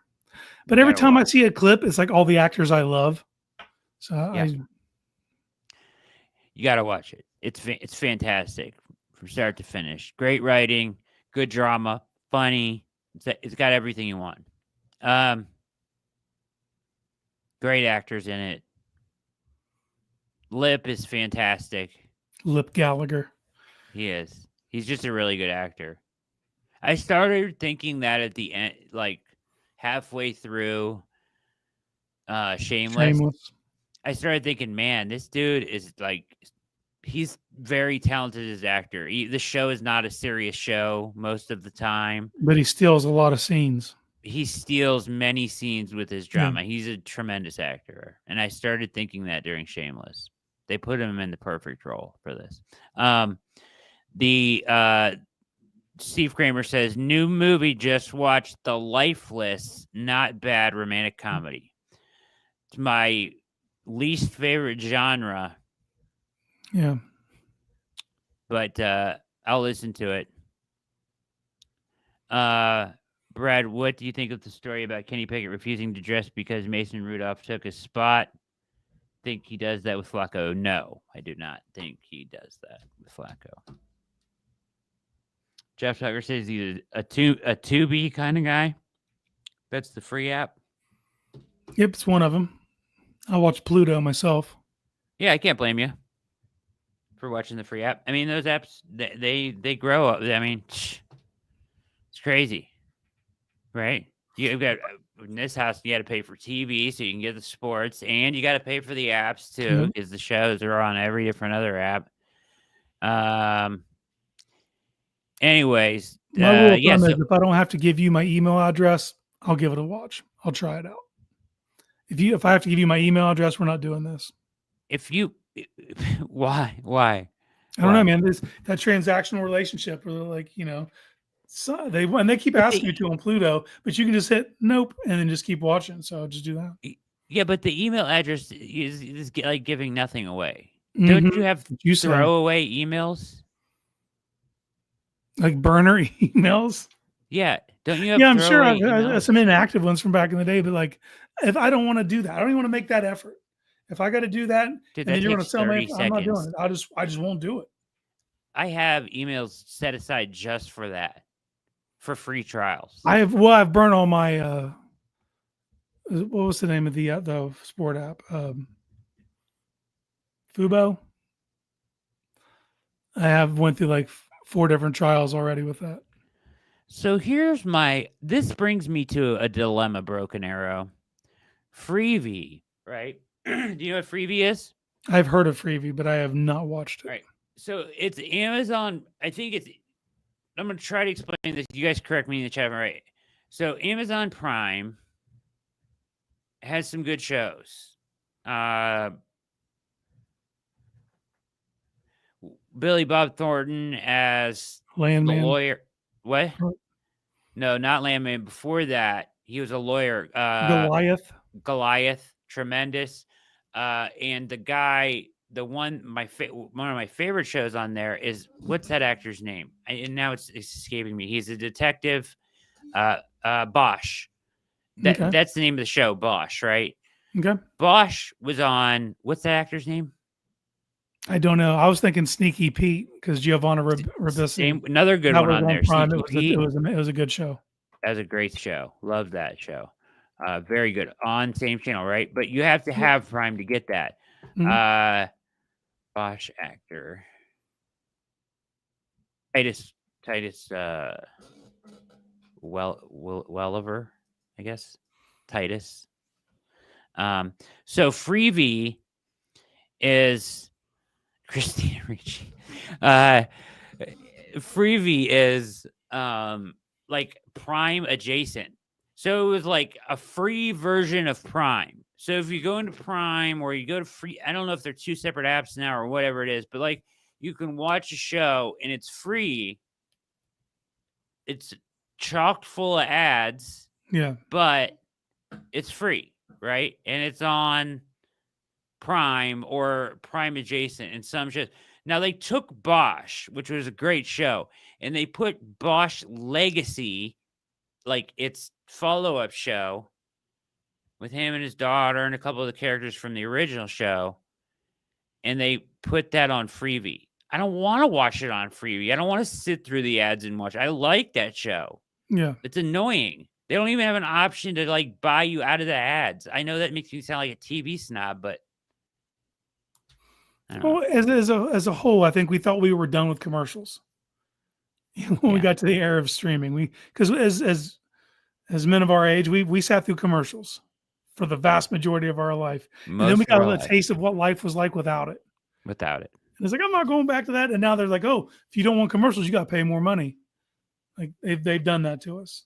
Yeah, they have on the apps. Still fast forward. That is still a thing. You can still DVR and fast forward if you've got TV. Mm-hmm. Yes,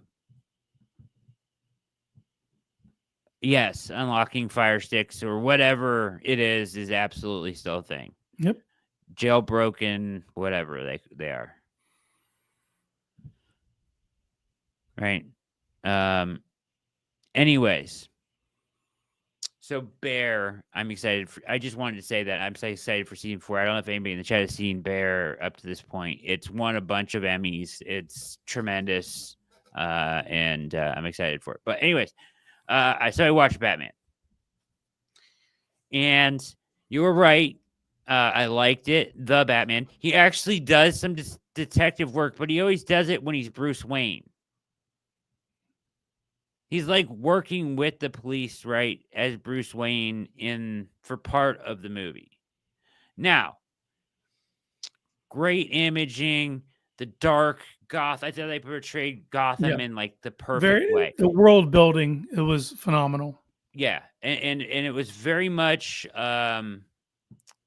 in line with, similar to, I think, the Penguin. Same creator. Same producers. Same world. Great. Mm-hmm. Loved it. The thing that you can kind of miss me with is some of the goofy parts of the plot at the end. Like, okay,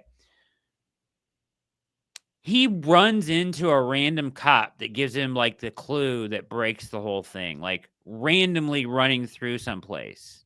Doesn't he? I'm trying to remember. He just bumps into some random cop who says something to him that gives him the final clue to like. You mean when he's Bruce Wayne? Yeah. No. Yeah. When he's Bruce Wayne. Yeah. And I was like, what? Oh, that's convenient, you know? Yeah. But movies. That is movies. As a whole, it was tremendous. Mm-hmm. It was good. I give it thumbs up. I thought the usage of Nirvana really set a tone throughout the movie. Loved that. It really gave it a lot of feel.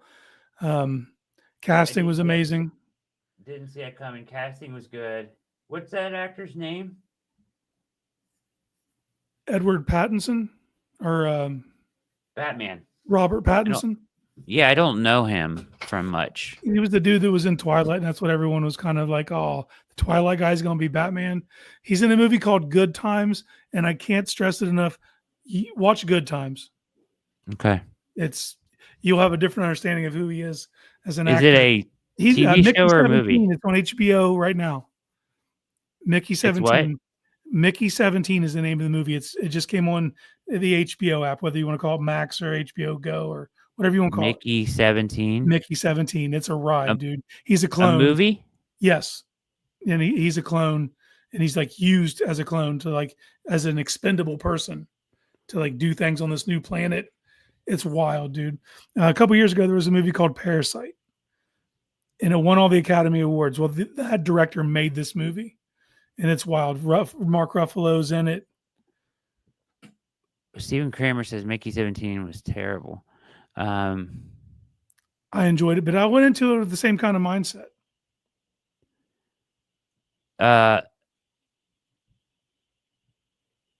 Brandon McNeil says, love the sound design with his footsteps. Mm-hmm. I can dig that. When he first shows up in the subway, like, and the whole like they took it from the comic where he doesn't call himself Batman, right? He calls himself Vengeance. Yeah, that's who he is Retribution. Yeah, like that was a dope intro to him. I don't like the whole emo "you're not my dad" shit with Alfred. Right. I didn't care for that part of it, to be honest with you. But I'm excited to see where the next one goes. Batman. They're in production right now. Same actor. Yeah, same director, same everything. They're building that world out. That's good to see. Is that so? It's the Riddler in that one. Yes. Is that connected in any way to like the Joker movies? No.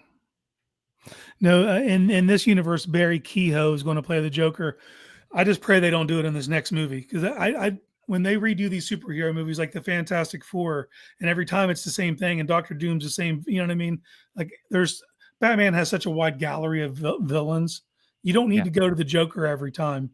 Like for me, I would run the Court of Owls storyline from Scott Snyder's run. I think that would play tremendously well in this realistic world that they've built.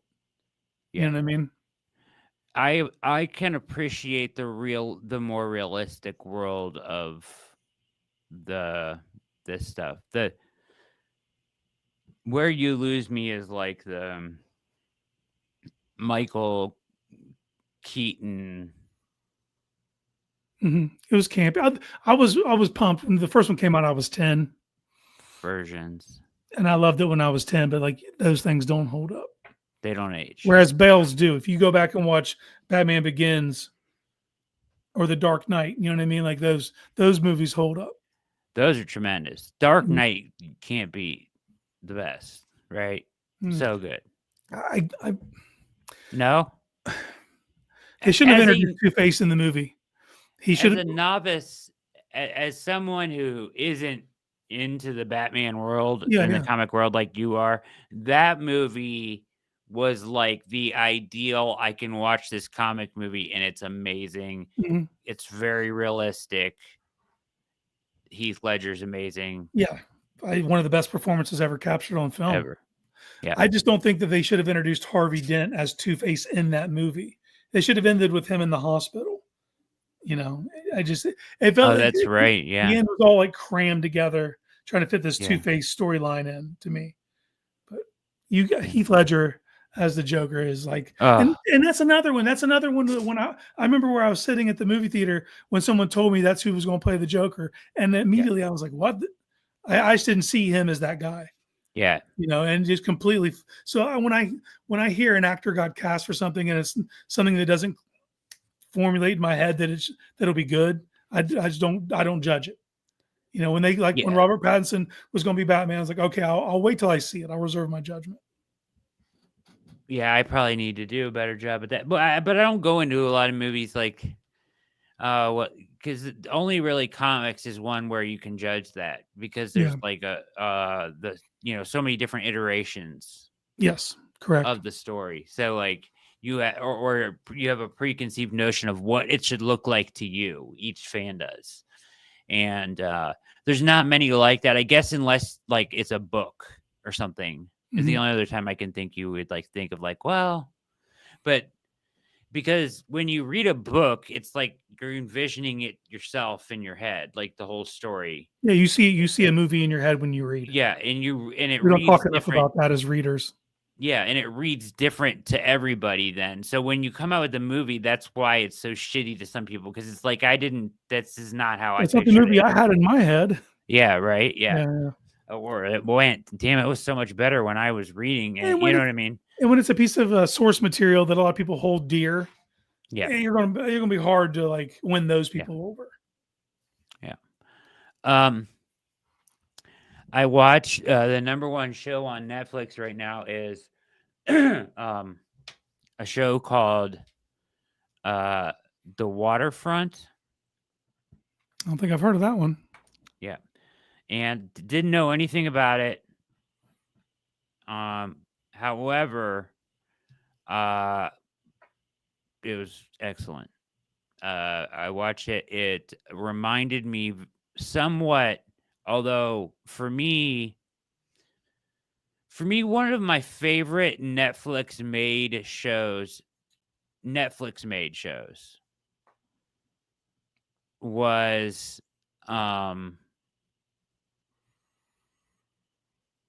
Bloodline. Have you seen Bloodline? No. What's it about? So Bloodline is, and he's one of my favorite actors. The guy from Friday Night Lights, the movie, the coach, or the show, the coach. What's his name? Do you know what I'm talking about? Kyle. He's in Super 8. Yep. Kyle. Yeah. Him. Right. He's in Wolf of Wall Street as the FBI agent. Love him as an actor, right? Yeah. He's amazing. in Bloodline, he and his family run this in like the Florida Keys. Great backdrop, great, against the ocean backdrop, and they run a hotel there right on the beach, and they've done it for years and years. And there's a daughter who's gone on. She's in all kinds of famous stuff now, but this is probably 10 years ago it came out now. Him as the older brother, and then the other guy is terrific too. He was the detective in it was an HBO show about that being that was killing everybody. Anyways, the acting is tremendous in it. And it's about the brother. The brother's like the third wheel crazy. Like, he has gone away. He comes back. He keeps like putting the family in like danger.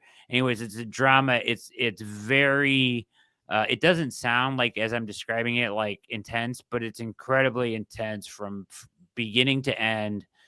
And it's amazing. I suggest you go watch it right now. It pops up all the time if you have Netflix on the top. Bloodline.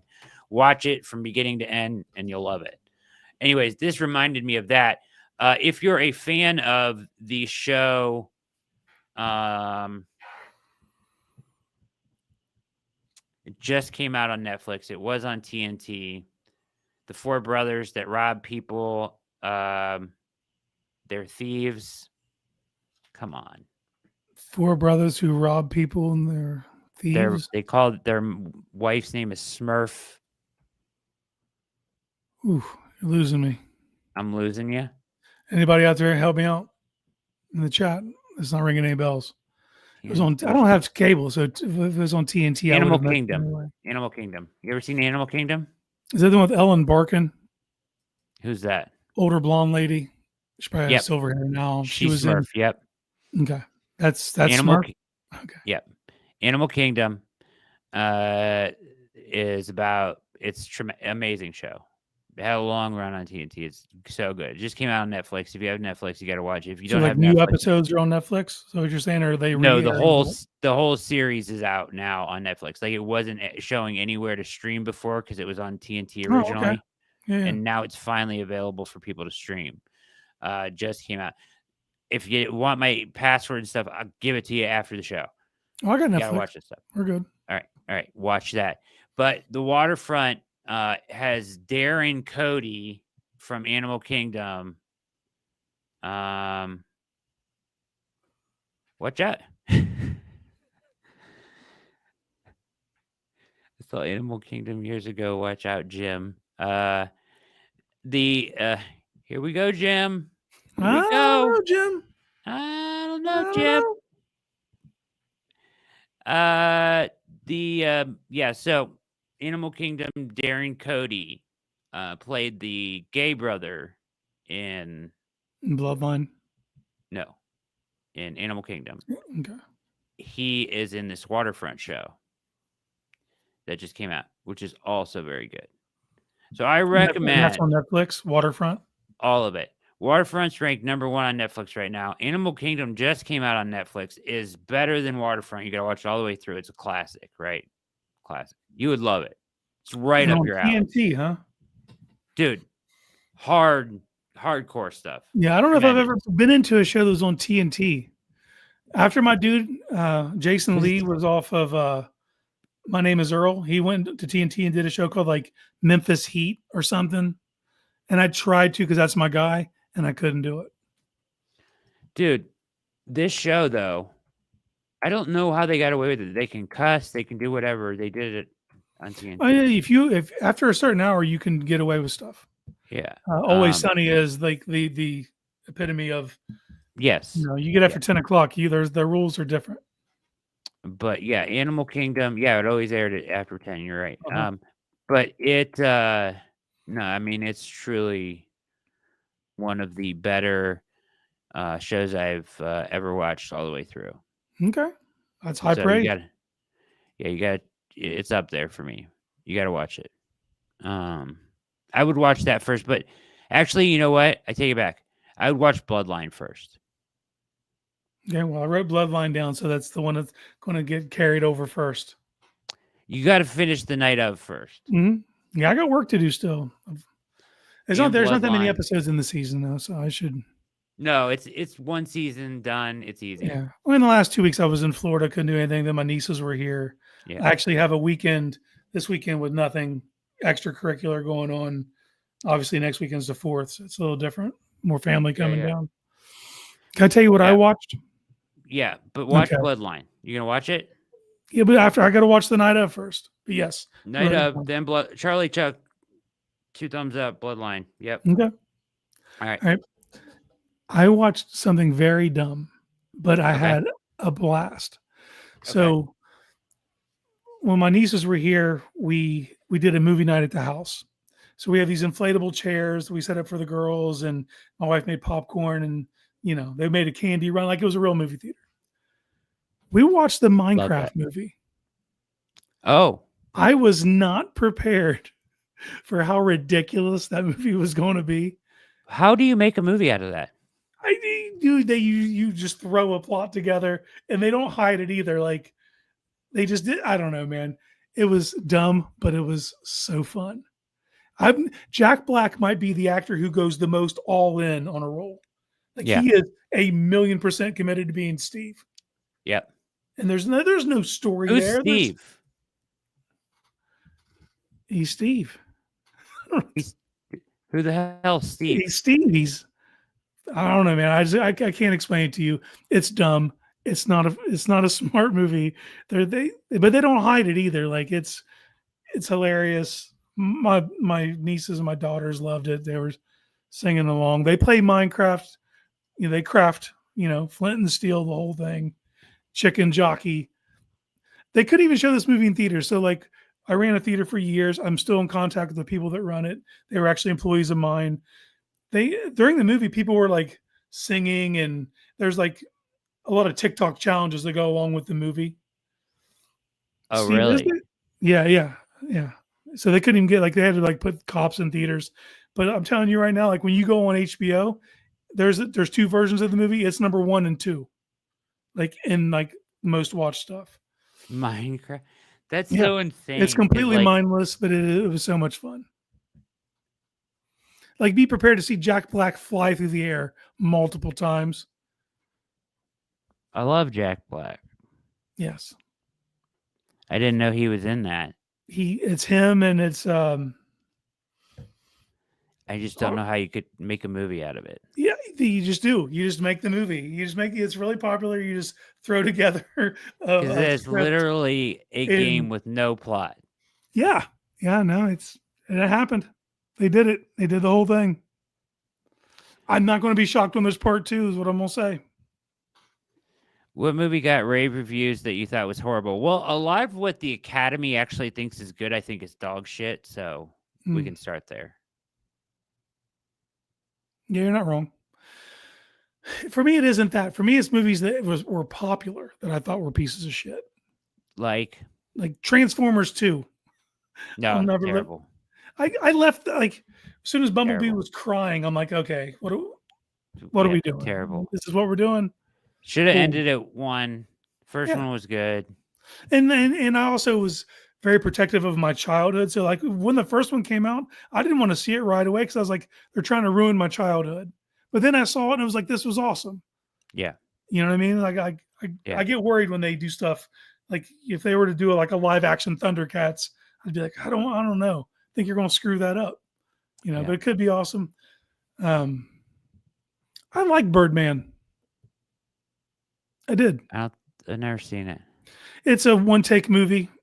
They've obviously did it in more than one take, but it's shot as if it was one take. You know what I mean? But there's a lot of editing that goes into that to make that appear that way. But it's about an old actor who used to play a superhero named Birdman. That actor is Michael Keaton. There's a lot of similarities because he obviously did play Batman. Yeah. And it's him coming to grips with his career kind of being over, and he has to reinvent himself, and he's in plays now, and Edward Norton plays a pretentious douchebag actor because that's what he is. Yeah. Emma Stone's in it. Alejandro, what is that guy's name? The guy directed The Revenant later. He did that. So he's very artsy director, obviously. I didn't mind it. Kramer didn't like that or Beast. I don't know what the second one is. Neither do I. Jeff Taylor likes No Country for Old Men. I thought it was good. It was a throwback to when movies didn't have to end with a happy ending. Yeah. There were a lot of movies in the 70s where like the good guy wasn't going to win. You know what I mean? Yeah. So that was a throwback to that because you're watching for Llewellyn to kind of what's going to happen. Then they don't even show him dying. They just show him dead. You know what everybody loved that I really didn't think that was that great? This made Gangs of New York. But it's long. It's a period piece. It was a tough watch. Long. I love Bill the Butcher though. Yeah. He killed it. You can't take your eyes off him in those scenes. Yeah. But like listening to like Cameron Diaz do an Irish accent, I can't. like that was rough. It's just like I thought it was going to be so good and couldn't do it. You're really trying to get this right, Kramer. That's Beasts of No Nation. I'm not familiar with that. Bill the Butcher was a real guy. Yeah. Yep. I've seen pictures of him. Not pictures, but illustrate. Back in the day, you'd have to draw people. So I've seen the actual sketches from New York's. What's the worst movie you've ever seen in your life?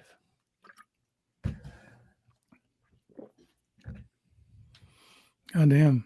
What a question. I know what mine is. Give me yours and I'll. Mars Attacks. Yeah. Another Jack Black movie. Oh my God. Was that not the worst ever? So terrible. Yeah. Yeah, it was. You know who directed that though, right? Who? Tim Burton. I watched Pee-wee's Big Adventure last night. That's fine. Some Tim Burton stuff misses the mark. Oh, for sure. We talked about the 89 Batman. He directed that. Yeah, I get that, Philly. If I would have known the history of 5 points and yeah, I think I probably would have maybe been more into it. It lost me somewhere along the way. Tom Jones in Mars Attacks was tremendous. Dude, Mars Attacks was one of the stupidest, most pointless movies I've ever seen in my life. All those stars together for the dumbest thing ever. Had like one of the best casts ever. Assembled. Yeah, because it's Tim Burton. He's coming off a ton of success. Everybody wants to work with him, and he has this project. And it, yeah, definitely missed the mark for me. Yeah, I was not. One of the worst I've ever seen in my life. But I think that people tell me when I say that, they're like, then you didn't get it. And I'm like, what was I supposed to get? Maybe there's more of a joke to it that I didn't get. It's just satire about how we would handle the situation. Satire, but it just missed the mark with me wildly. And I was like, this is a complete waste of my time. When the way the aliens looked, like the whole thing. It was so... Yeah. I'm at a loss, though. I don't know what I would consider the worst movie I've ever seen. Where I just walked away like that was an insufferable piece of shit.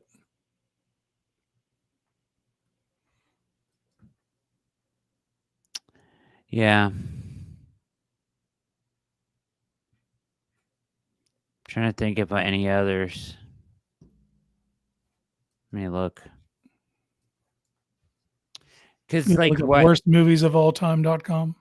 Yeah, like because what do you when you walk into a movie, it's like you're either there because somebody else. There you go, OG. I agree right there. I tried to. What? The Good Shepherd. It was on. I ran a movie theater. We'd be open on New Year's Eve, right? And like we didn't sell a ticket for it, so I went in there and that was my office. Like I was just like hanging out, trying to watch The Good Shepherd. So paint drying, just terrible, absolutely terrible. All right, the 100 worst movies of all time. Number 1, This is according to Rotten Tomatoes. Ballistic, X versus Sever, 2002. I never heard of it. 2008, One Missed Call. Oh, here we go. Nicolas Cage, starring in Left Behind, 2014. Let me throw this up here for you guys.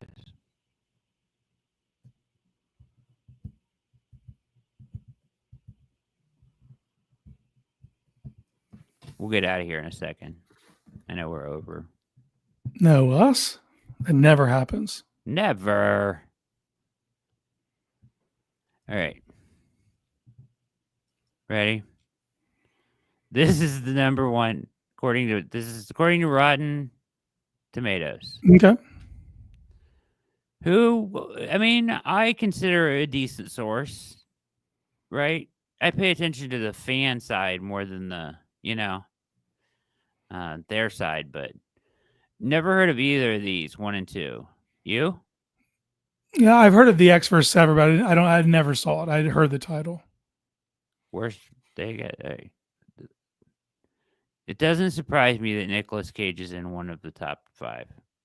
Okay, dude's made a million movies. He's not great at picking out his material. I don't even think he picks it out. I think he does it.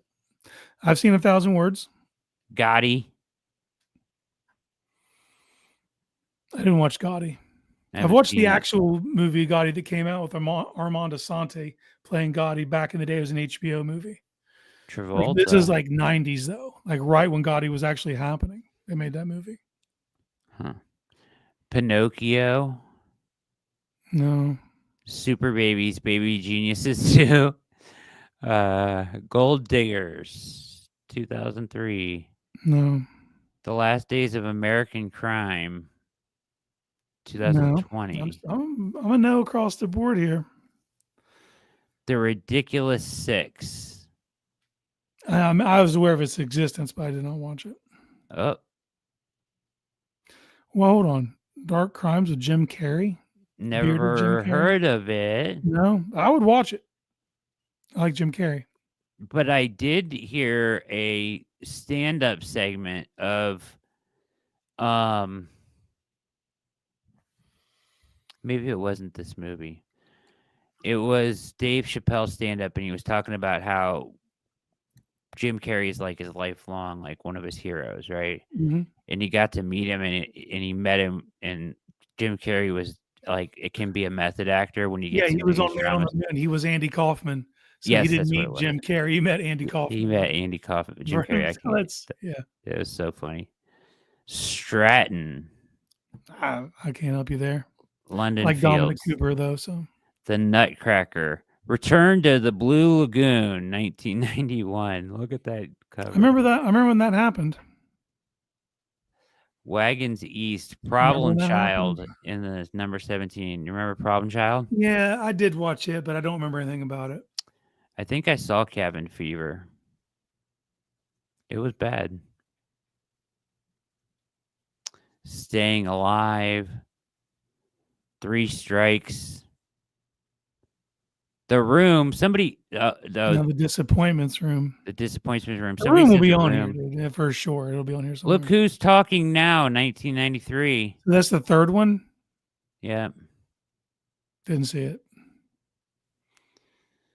Highlander, Armor, Homecoming, Bo Derek, Beneath the Darkness.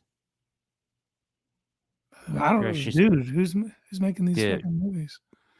Killing Me Softly, Max Steel. Tell me when you've seen one of these. Stolen. Okay, I'll stop you. John Henry, Dark Tide, Hard Kill.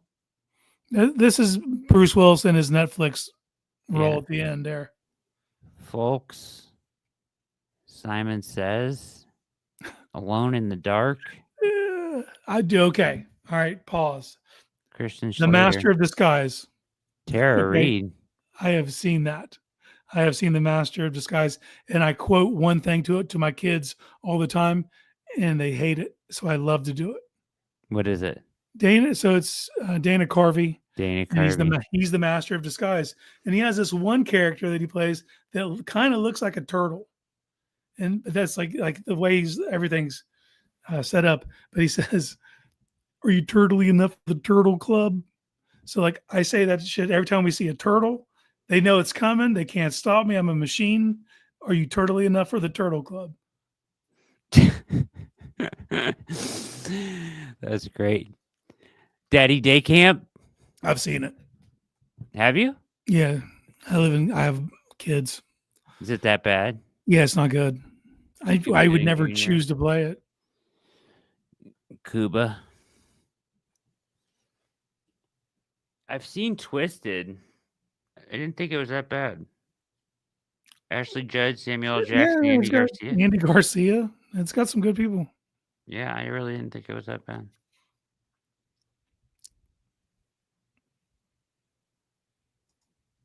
I mean, epic movie, Jaws the Revenge. Hold on. Go back to Jaws the Revenge. 87. Yeah, that's the one where they're like in in like Bermuda or the Bahamas or something, and the sharks like stalking the mom now. She gets in like a boat to go get it. I like the first three. That's not in the first three, is it? No, that's the fourth. The third one was Jaws 3D. In theaters, it was in 3D, and I saw it in 3D. Is that the one where they were at the water park? SeaWorld type. Yeah. SeaWorld. Yes. Yeah. Yeah, it's got Dennis Quaid. Yeah. One for the Money with Katherine Heigl. No, and it's also got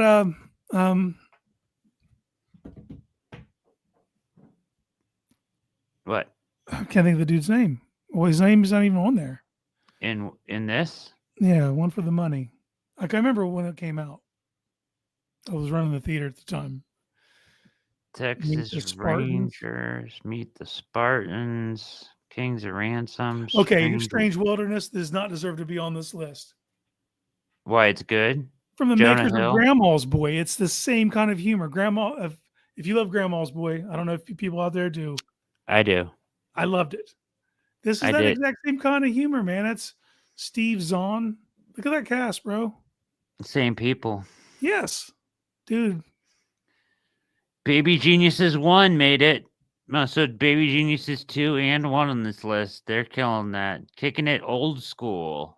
Yeah, never saw that. Jamie Kennedy. Oh, man. The Haunting of Molly Hartley. Battlefield Earth. That's a disaster of a movie, boys. Battlefield Earth. Yeah. Travolta. Yeah, it's Forrest Whitaker. Rollerball. All right, hold on. There was one on there. Jack and Jill. Go up. Right there. Terrible. That might be the worst movie I've ever seen. Yeah. Al Pacino in it too. Dude, the whole time is like a bad, like, you know how the beginning of Tropic Thunder, when they have those fake movie trailers? Yeah. It felt like that. It felt like that's what I was watching. Except it was an entire fake movie. It was very bad. Claire Danes in the Mod Squad, 1999. Omar Epps. House of the Dead. Yeah, I don't know anything about it. Winnie the Pooh. Well, see, this is something interesting that we're getting to now in pop culture, because after something's been around for 100 years, it becomes public domain. Yeah. You know what I mean? So like that just happened to Mickey Mouse. So you'll see a movie with Mickey Mouse, but it's like a horror movie now. Yeah. You know what I mean? So that's where we're at with Winnie the Pooh, 2023, and Honey. Bucky Larson, Born to be a Star. Deal, 2008, with Burt Reynolds. Good Lord. The Darkness, 2016, Kevin Bacon. I can't. It's not ringing any bells. Can't place it. 12, The Toy, Because I Said So, Godsend. The Whole 10 Yards was bad. I love The Whole 9 Yards. These back to back Matthew Perry's. Yeah, Matthew Perry. Back to back Matthew Perry's. Elizabeth Hurley. It might be in both of. I know. Rebecca. Wait, wasn't she in? No, it's Amanda Peet. Bruce Willis. Whole 9 yards was good. The Cleaner. The new Speed 2. The Covenant. Fog. Any of these? A Little Bit of Heaven. Material Girls. Mortal Kombat. Annihilation. I would have been in high school then. I wonder. Blood Rain. Scary Movie 5.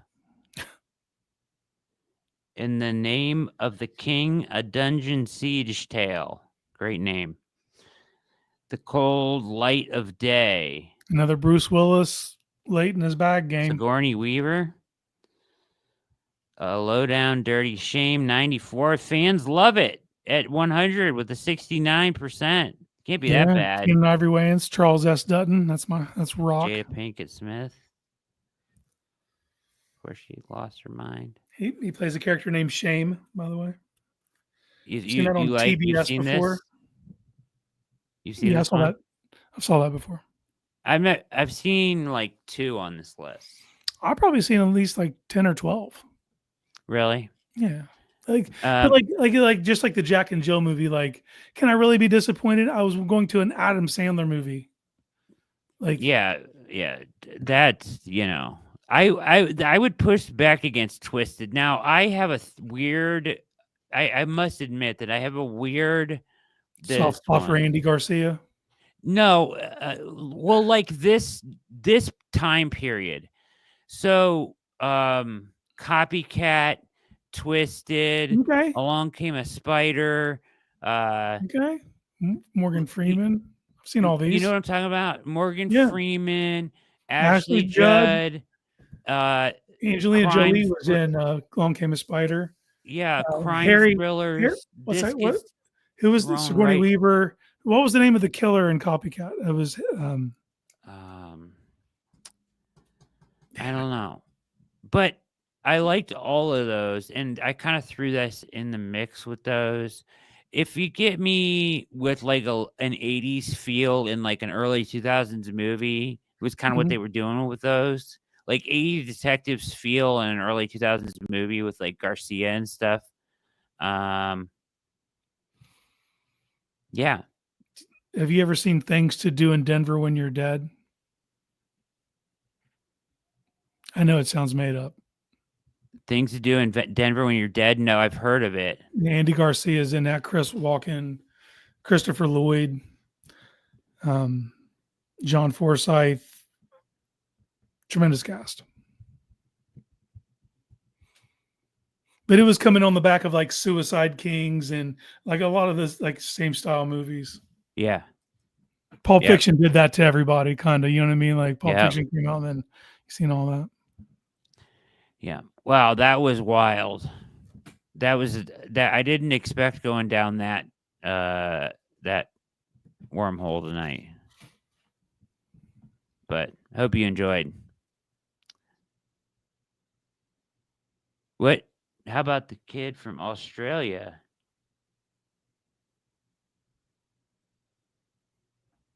Tuck, what you talking about? All right. Yeah, we got to roll too. Appreciate you guys. Hit that like button. It's doing something weird tonight. Make sure it still works on your way out of here. Quality check.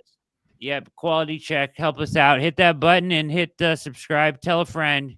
Keep coming back. TheOBR.com locked you in for Browns news A to Z.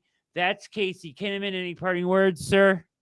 No, I got a lot of homework to do, man. I got to finish the night of and start on Bloodlines.